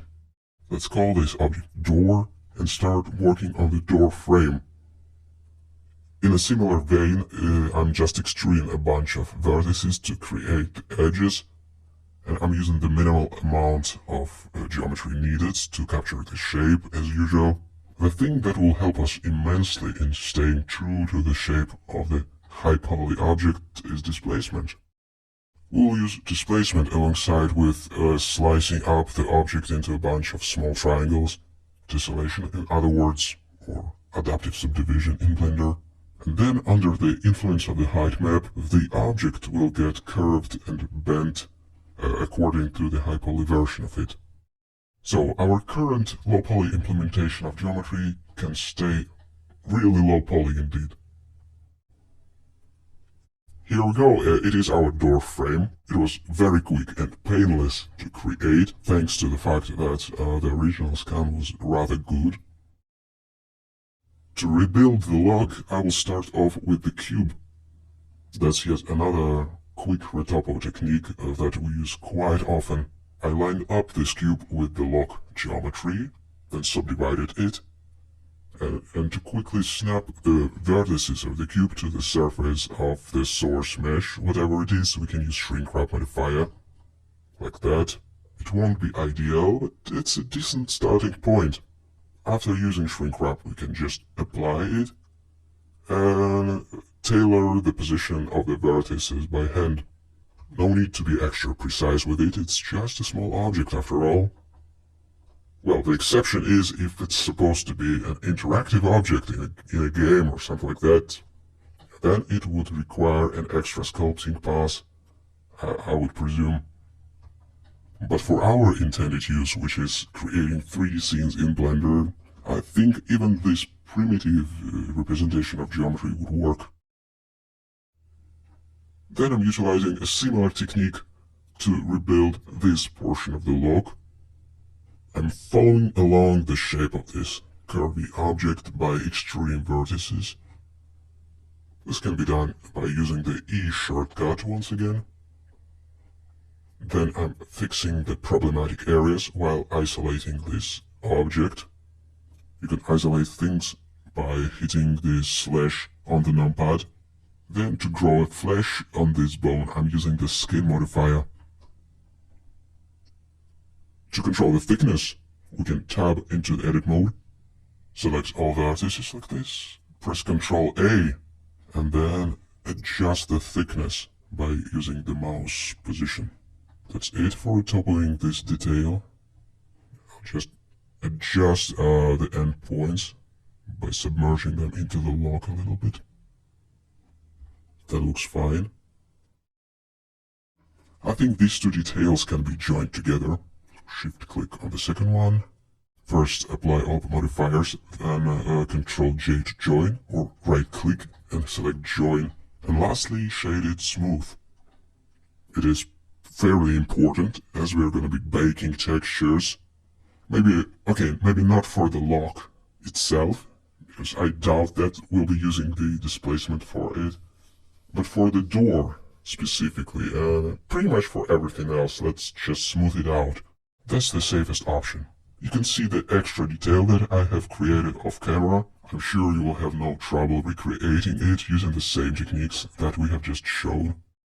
And that's it. That's the base for the very top of this door, or for the recreation in the broader sense. It's always a good idea to do some kind of a quick UV unwrap before baking. So let's select all the objects, and then select all the polygons of these objects. Then Smart UV Project. Okay. The automatic projection should be good enough. One thing that I will do though is group these small objects together. L to select the linked faces, meaning that we can hover the mouse over the elements, then press L while doing that to select them quickly. And for the door, it looks to me like the UV map is rotated 180 degrees, and I just reset the rotation, so to speak. It wouldn't have broken the baking process, anything of that sort. It is just that this new orientation makes it a little bit easier for me to read the shape of the door and to paint over it if needed. Okay, that was a really quick UV unwrap. Now let's get it into the oven. Skimming through the baking process in X normal to not waste too much time doing that repeatedly, just to show that it happened indeed.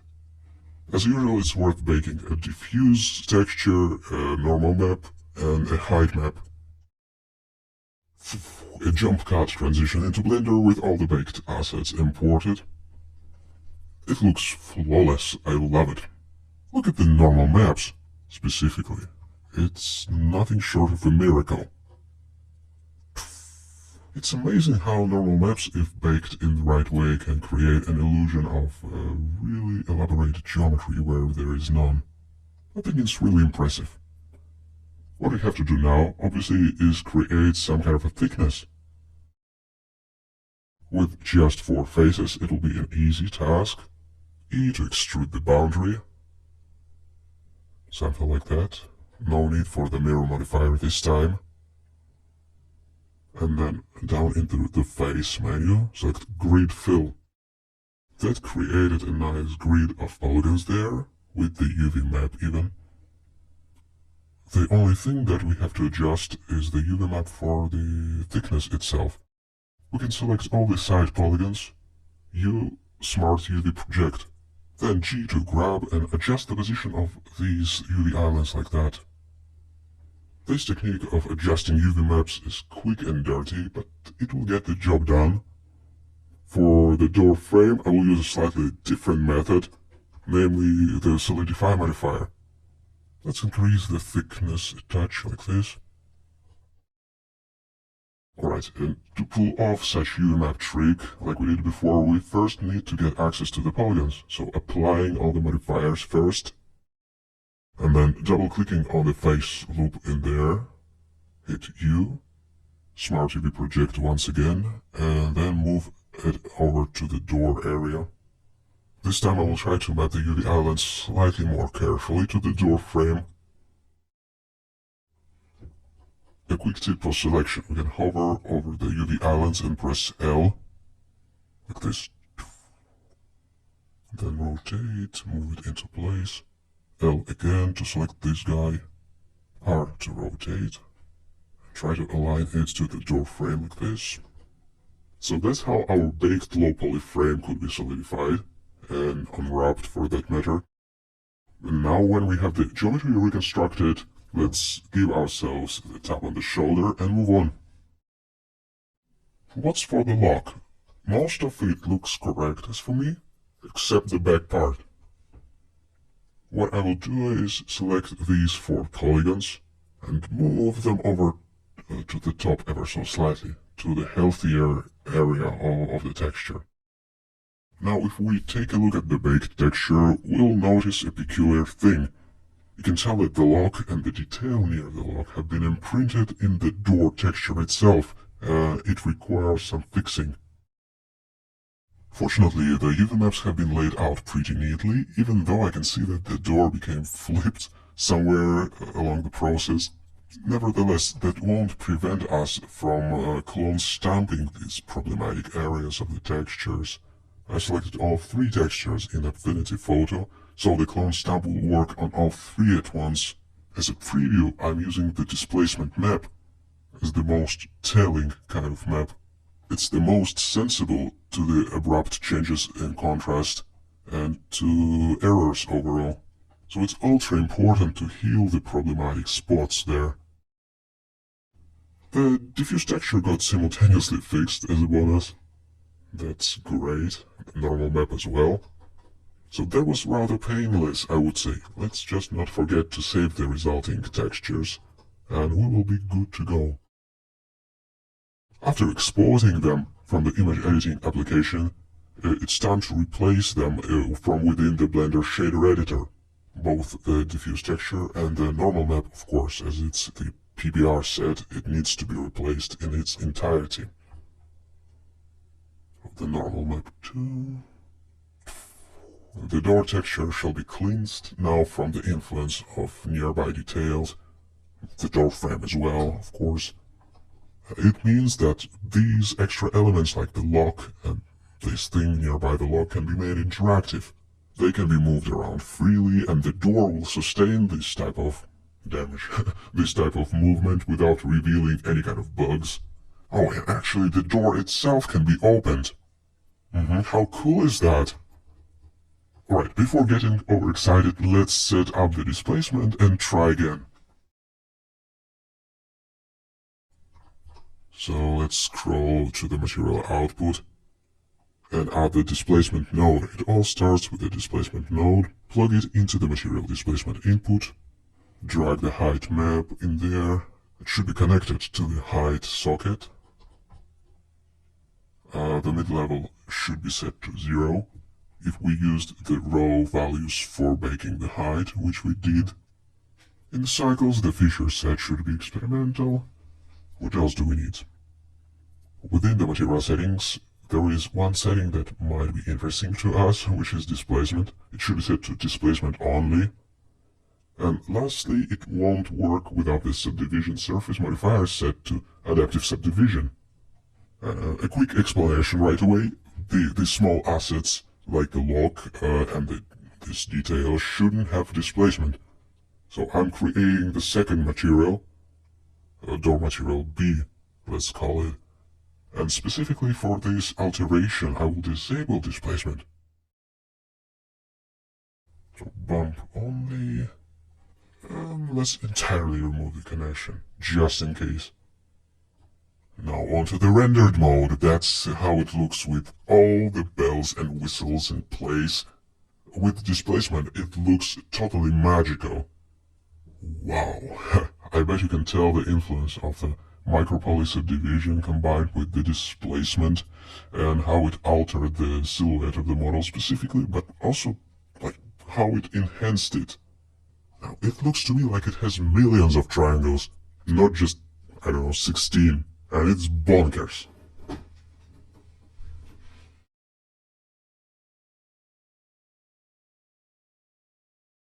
So that's what we've got so far. After extracting a few more modular pieces out of the highly detailed photoscan data from RC, we got to the left and the front portion of the wall, this corner piece that is meant to connect this whole thing to the right side of the building that isn't ready yet. And we can tell just by looking at the number of polygons in the solid shading mode that these assets are pretty well optimized on one hand, but pretty rudimentary on the other hand. The normal map and other maps like displacement is what will allow us to create an illusion of the high poly thing still in place. Approximately at this stage of the workflow, we can start seeing the benefits of using modules instead of bigger, hero-heavy assets. Once we have enough blocks like these, technically we can start moving them around and think about creating new environments and new scenes out of them.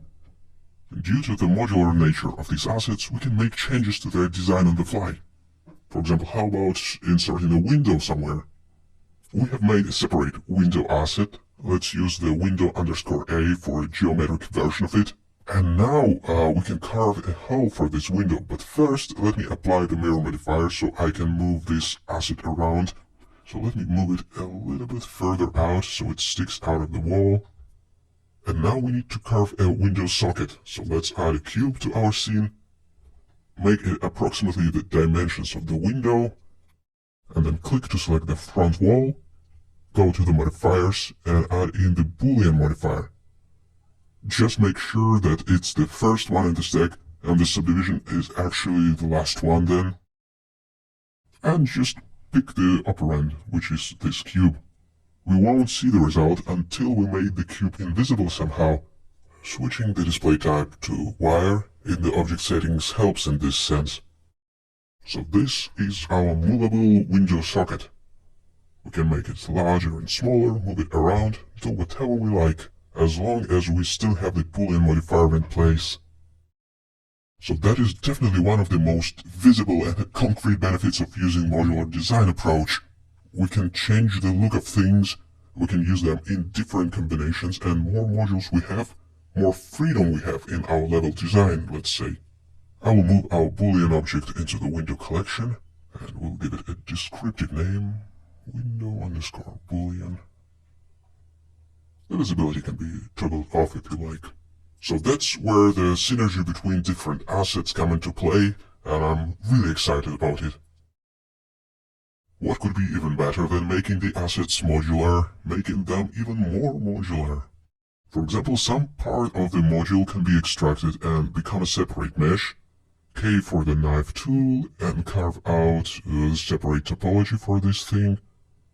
Then we can select this resulting n-gon, and the bottom part of it too. We can press Shift D to copy it out, and then maybe give it some thickness by extruding it with the help of the E shortcut, and finally L to select linked, and it will select this element, and then P for the separate menu and separate selection. So that's one of the ways of how we can extract the geometry based on the larger context of a scan. But for now I will delete it, and instead I will extract the wall, the window and the door. Let's start off by selecting the polygons of the window, and then go right click, separate selection.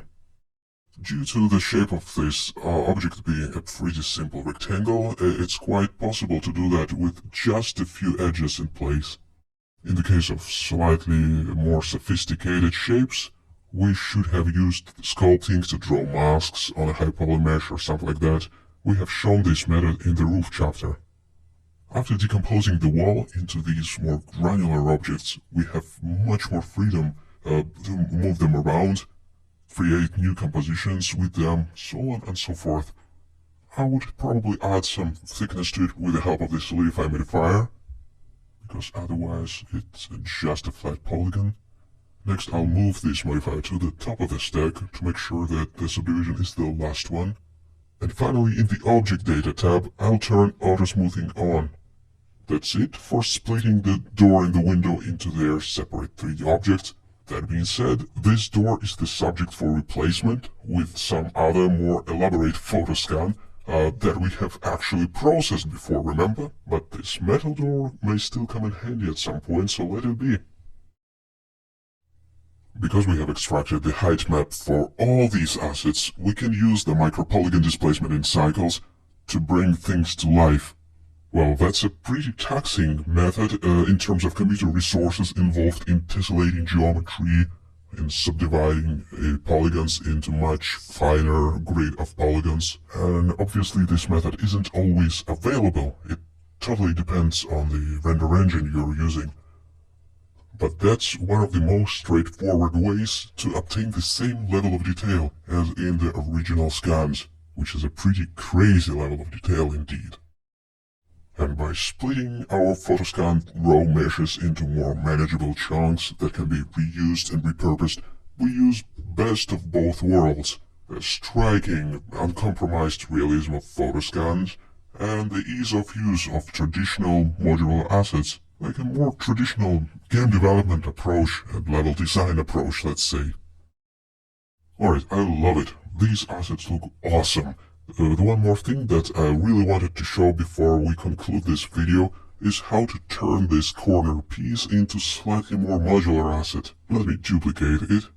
Fix this dent in the geometry like this, so it's more of a straight shape. And what I want to do is turn this corner into sort of a column, an encapsulated shape. So I'm adding the mirror modifier, and we'll need the empty object to serve as the mirror object. We have done that before. Let's reiterate it really quickly. By utilizing the empty, we'll be able to rotate the mirroring result, and how should I put it? We'll be able to create a more universal and closed shape. At least, that's the plan. Let's have a look from the top. Yeah, something like that. How to stitch the edges though? Simply crank up the merge threshold until the edges come together and get merged. It looks pretty good, I think. So the mirror modifier can be put at the top of the stack and applied altogether. There is a minor issue here. We need to stitch those vertices. You can press M for the merge menu and select at center. And then do the same for this pair of vertices and for the bottom pair as well. Let's have a look from the other side. You can simply press Shift R to repeat the last operation, which was the merge operation. And here we've got something like a column. That is a much more versatile asset than simply a corner, so why not use it instead? It still shares all the properties of the previous mesh, including the displacement, so I guess it's just a more advanced version of a corner without any cons. By the way, the quality of the displacement can be controlled through tweaking the dice in scale parameter within the subdivision modifier.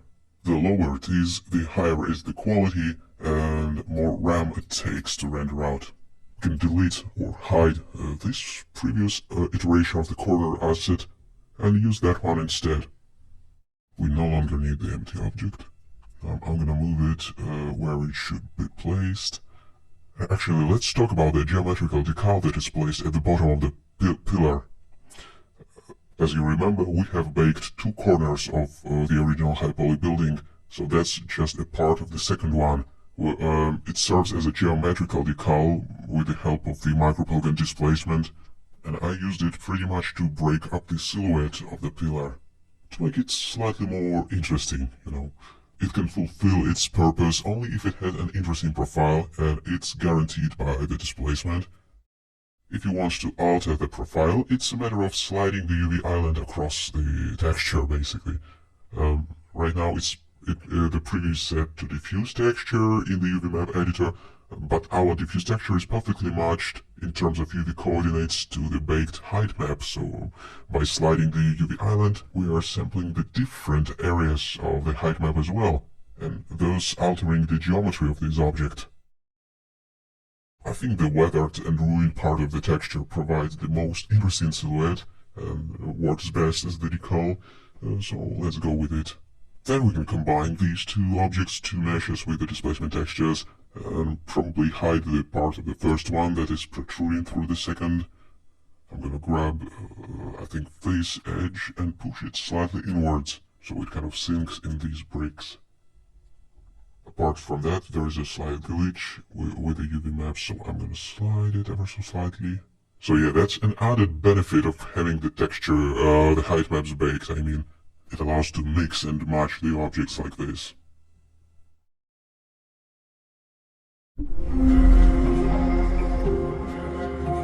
Perhaps the biggest pain in the neck when dealing with the photoscan of this building, probably besides the roof, is the right side.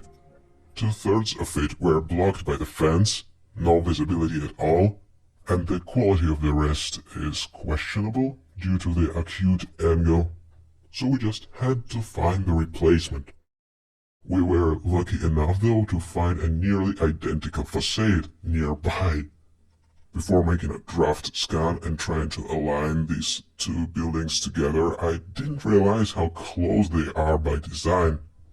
So here we go, let's do a complete replacement of the right side of the building using this photo scan. This part of the building was so fortunate to find and photo scan, it fits very nicely into our original scan as a double for the side wall. It just has to be cleaned up ever so slightly. The protruding parts, like this section of the roof, will cause massive spikes in displacement. If we don't tame these areas right now during this stage of the process, it will look like someone casted the Thorn spell, and you will damage yourself by hitting this house with a sword. Something like that, anyway. So it's crucial to isolate these overhang sections and filter them out. Shouldn't take long. That wasn't the only section that would cause the problems with displacement. There are a few more parts worth filtering out. I'm clearing the reconstruction region preview because it blocks the view. That's not something that I want. The pipes fall squarely under this category of protruding, overhang, and parallaxing things that will mangle the displacement. So the pipes as well as the roof are the subject for deletion before completion. And pretty much everything else like the ground and this part of the pipe that won't contribute to displacement, that shouldn't, filtered out without regrets. It's a non-destructive procedure anyway. The new model is created each time you filter it. So it looks like it should work, the preparation went well. Now some kind of a proxy model is must-have before exporting it to Blender for retopology. 2 million triangles in this simplified asset sounds good to me. It shouldn't be too dense, we'll use it as a base for retopo. So after importing the proxy mesh into Blender and seeing that the orientation is a little bit off, what do? What I usually try to do is not touch the transform of the mesh, so we can export it back to reality capture for baking, and it lines up with the high poly stuff that is already there. Alternatively, we can orient the building by parenting it to an empty object. So I created the empty, then click on building, shift click on the empty, Ctrl P, set parent the object, while keeping transform. Then the ground plane that was originally off can be brought back to norm by tweaking this empty object, mainly by rotating it. And then right before exporting it to RC we can do what? We can reset the rotation by pressing Alt-R, or by manually typing zeros in the X, Y, and Z rotation of the empty.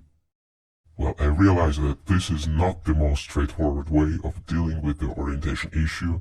RC generates the supplementary files automatically, but they can be lost easily. I usually just do it like this, in a manual fashion. It's usually a good practice to align the object to grid before starting doing retopology. It makes the rectangular selection operations much easier, and generally it makes the whole process feel more intuitive. This model has both vertex colors and textures. We can switch over to the material preview mode in order to see textures that are slightly more detailed than the vertex colors. What else? If you don't like specularity, you can reuse it. Next comes the redrawing topology phase that everybody hates, including me, but there is a joy hiding behind that veil. After turning the snapping to faces, and starting with the individual vertices, we can start extruding it out by pressing the E shortcut. The first step of retopology would be to draw what looks like a wireframe, and that follows the contours of the elements of the design.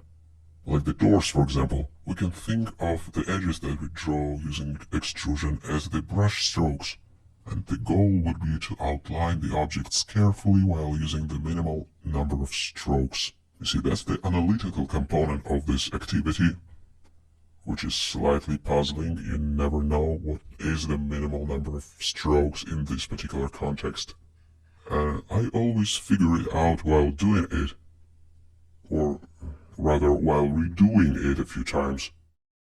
Another thing to keep in mind is that the geometry preferably should be made of quads and sometimes triangles.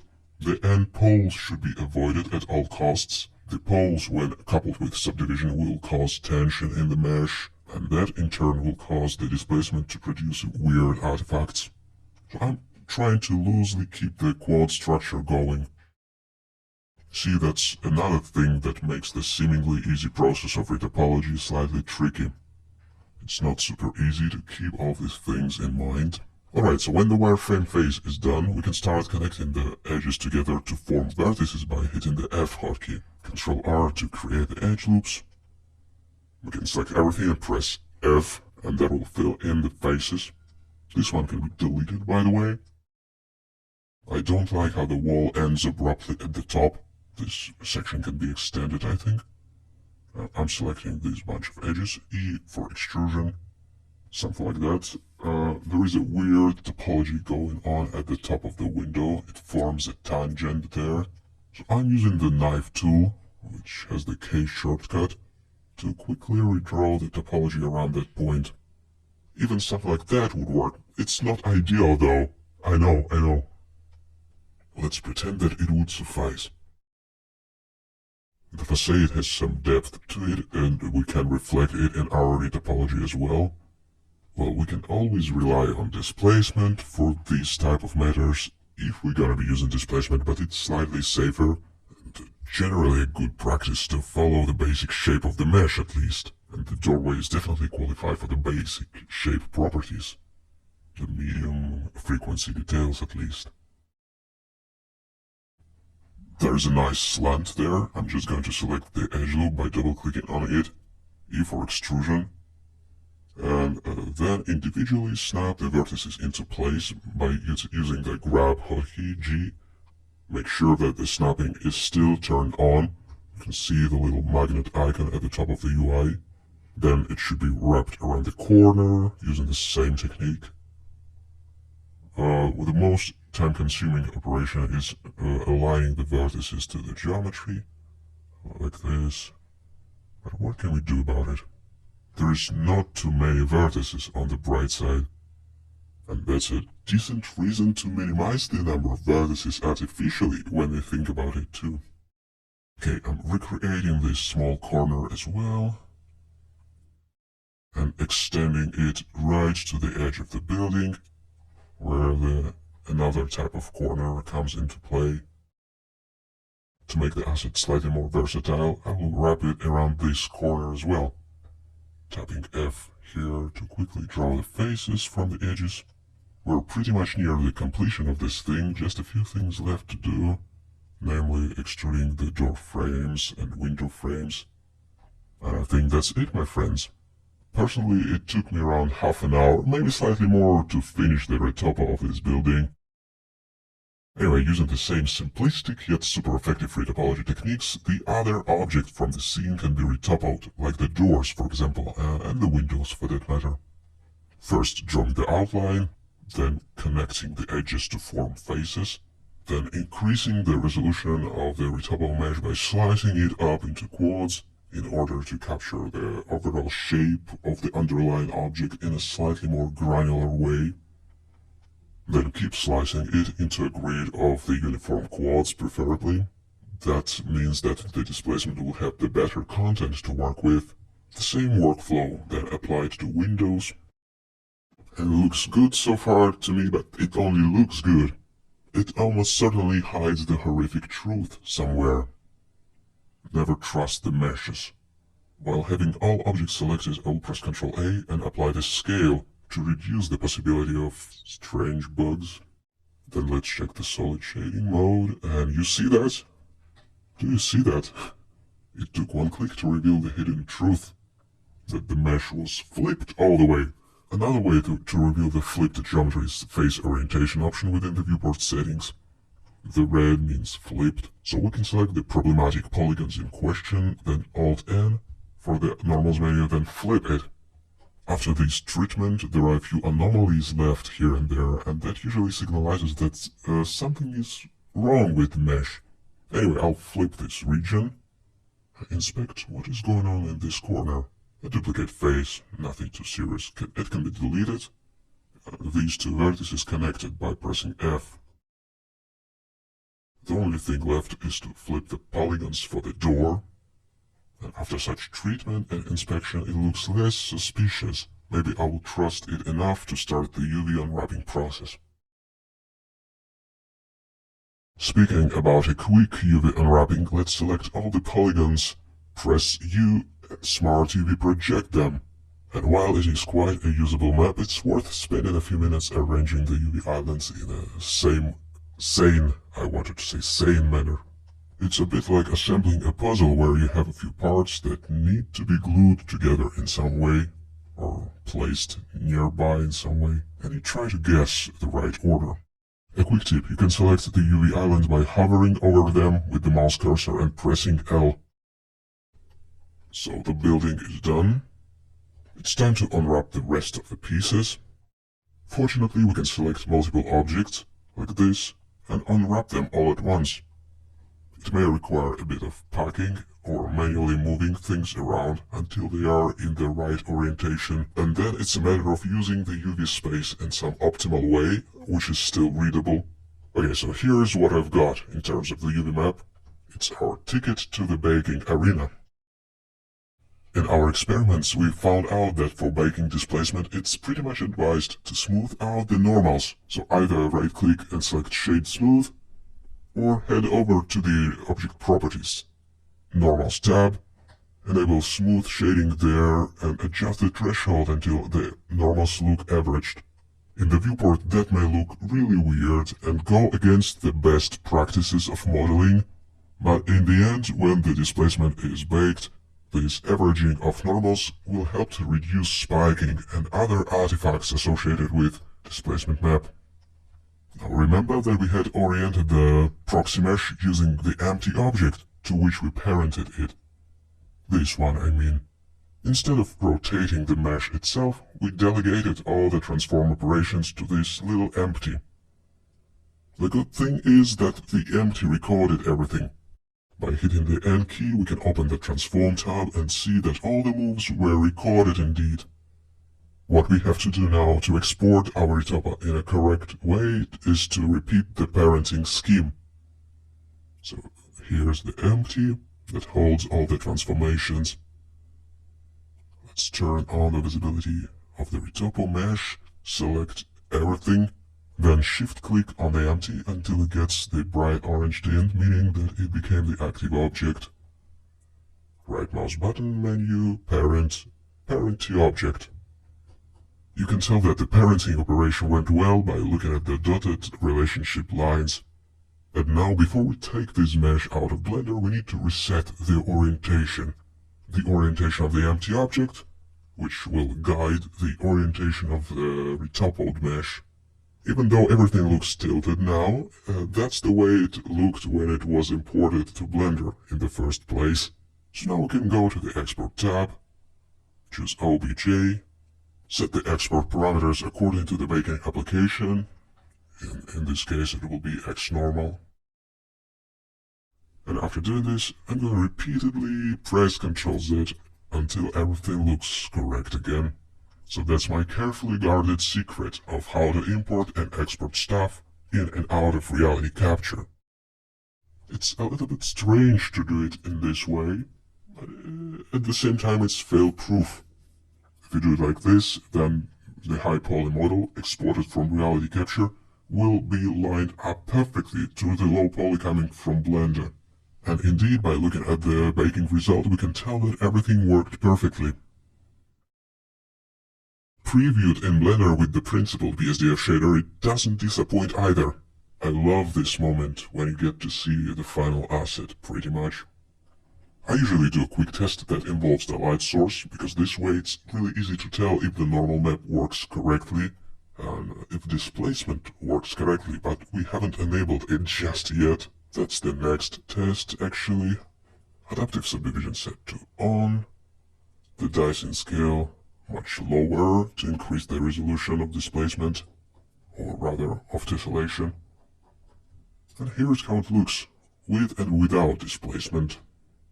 The difference is stunning there, especially if you can see the profile. Look at this.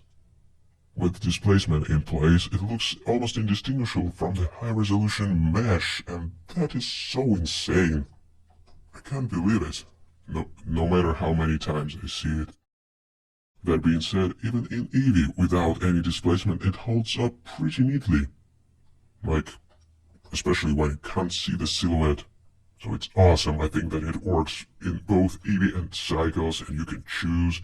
But as we've already mentioned, in Cycles it looks, I don't know, like it's true geometry.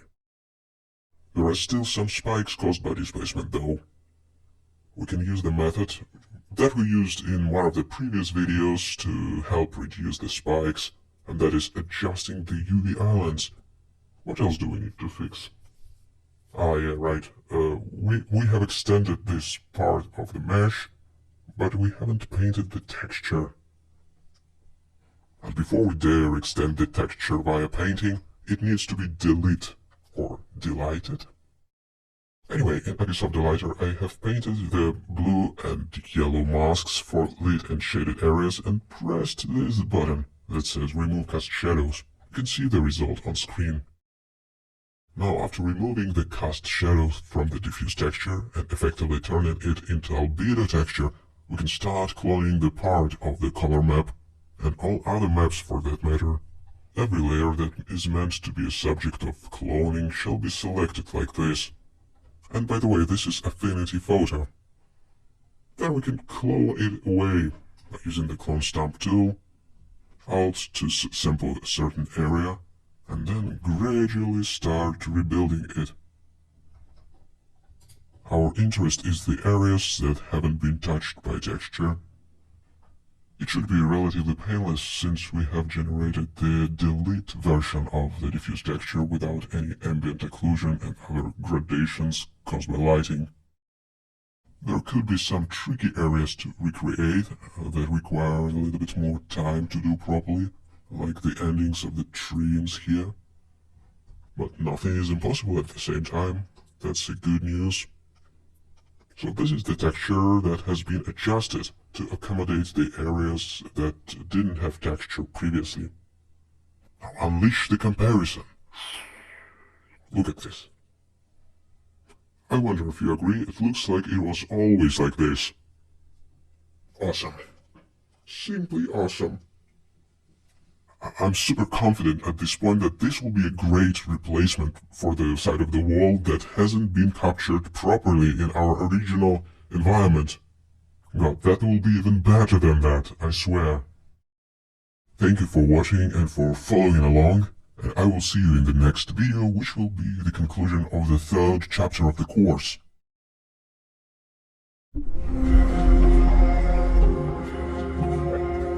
Now it is time to conclude the fourth chapter of the photogrammetry course, in which we have turned this pretty big and messy abundant building scan into a set of usable low-poly 3D models with baked textures. So to quickly recap the steps that we have taken, first of all we reconstructed the proxy version of the building in reality capture. It wasn't the highest quality asset, of course, but it was meant to serve as a reference for modeling, for retopology to be specific. Even though some parts of the scan were obscured, it still gave us enough information to work with. Basically, we utilized this proxy as a reference or as a framework for modularizing the parts of the raw scan.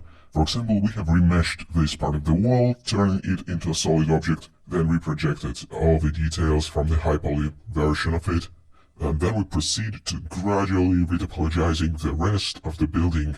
For example, the entire front and left sections of the building split into different parts, like this beam, the window frame, and so on and so forth, turned into low-poly assets ready to be used in-game or in 3D environments. When reworking the parts of the raw scan, we focused on modularity and versatility.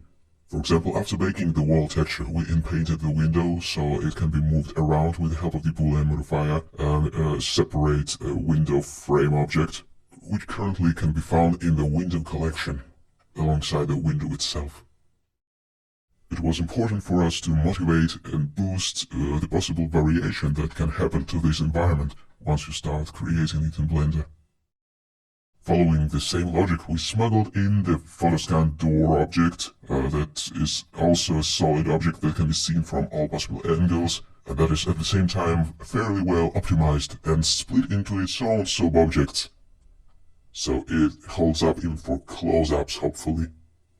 As for rebuilding the roof, as we remember, we worked on it in a separate blend file. So in order to bring the fruits of our labor into this scene, where we assemble stuff, we can simply open the file with the roof assets that we created throughout the course, select what we want to see imported, for example these assets, and then press Ctrl C, select copy object, jump back into the assembly scene. I recommend creating a new collection in the outliner, so we bring these assets exactly in this collection. I'll call it roof. And then we can simply press Ctrl V to paste them.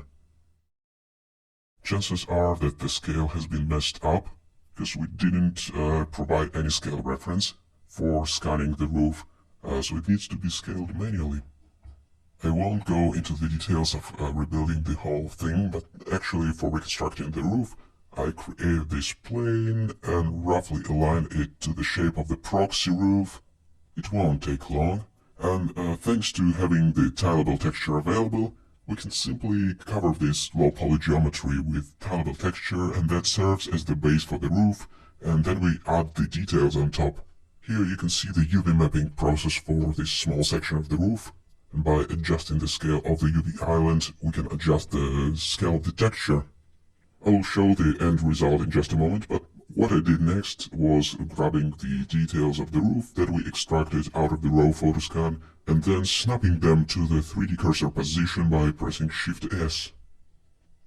In my opinion, that stage of the process where actually everything starts to make sense, where you can build something out of the things that you have created, it is the most pleasurable experience and the most enjoyable part of the process for me. Let me show you the end result for the roof. So a fairly simple geometry, nothing special here, with a uniform unwrap, and then the details from our improvised roof pack sprinkled across. By the way, you can find all these details in the project files for the course.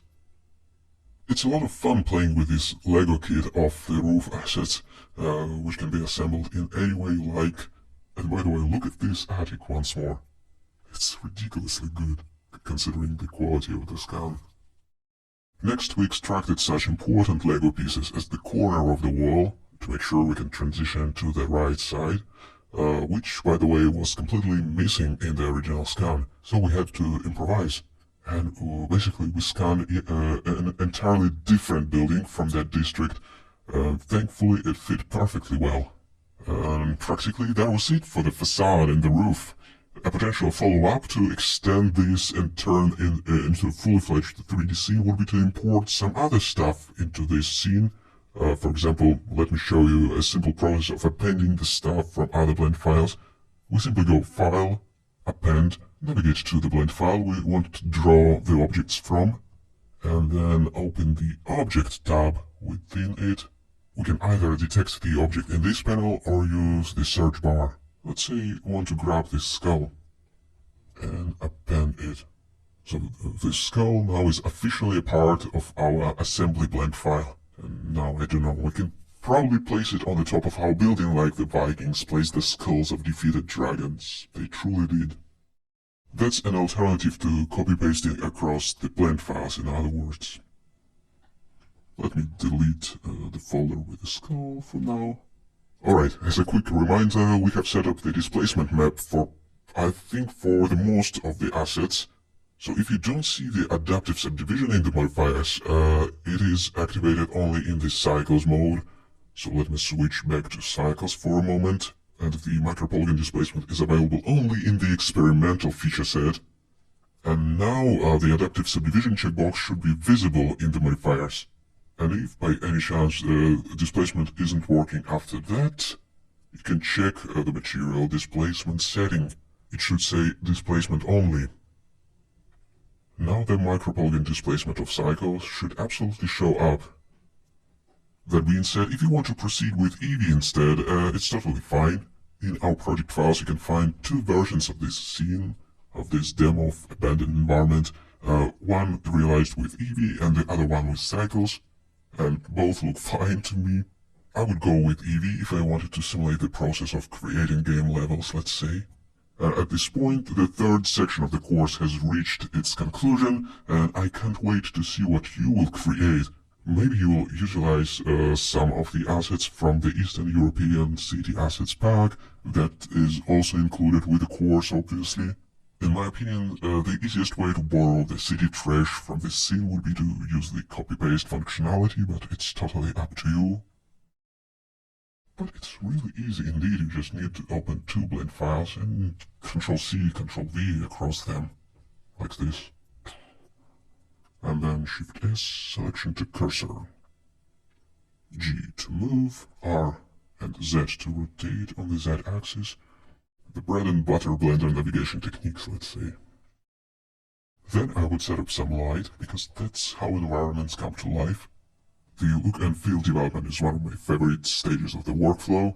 Actually, if you create some kind of animation or render, or God forbid, if you import this scene into Unreal or Unity and make a playable demo, feel free to reach out to us and share it with us. You cannot imagine how happy and proud and grateful you will make us by doing that. We're totally looking forward to hearing such feedback from you folks, and by the way, if you have any critiques that you want to share with us, go ahead. It would be totally awesome as well. Okay, let's now have a little bit of fun, and I will show you what other things I have added to this building to turn it into a fully-fledged 3D scene. You can see some random junk scattered around to mask the transition between the walls and the ground. Hey, the bike from the Retopo section of the course, which we'll explore a bit later. And this is Nick, by the way, one of the members of our amazing photogrammetry crew. He's moving, thanks to the Ian Hubert's tutorials. And some alembic birds are flying. And by the way, if you're interested to learn more about making of this scene, feel free to watch one of the bonus videos. My name is Gleb Alexandrov, and you are watching the complete photogrammetry course, Photoreal 3D in reality capture and Blender. Stay safe and see you in the next chapter.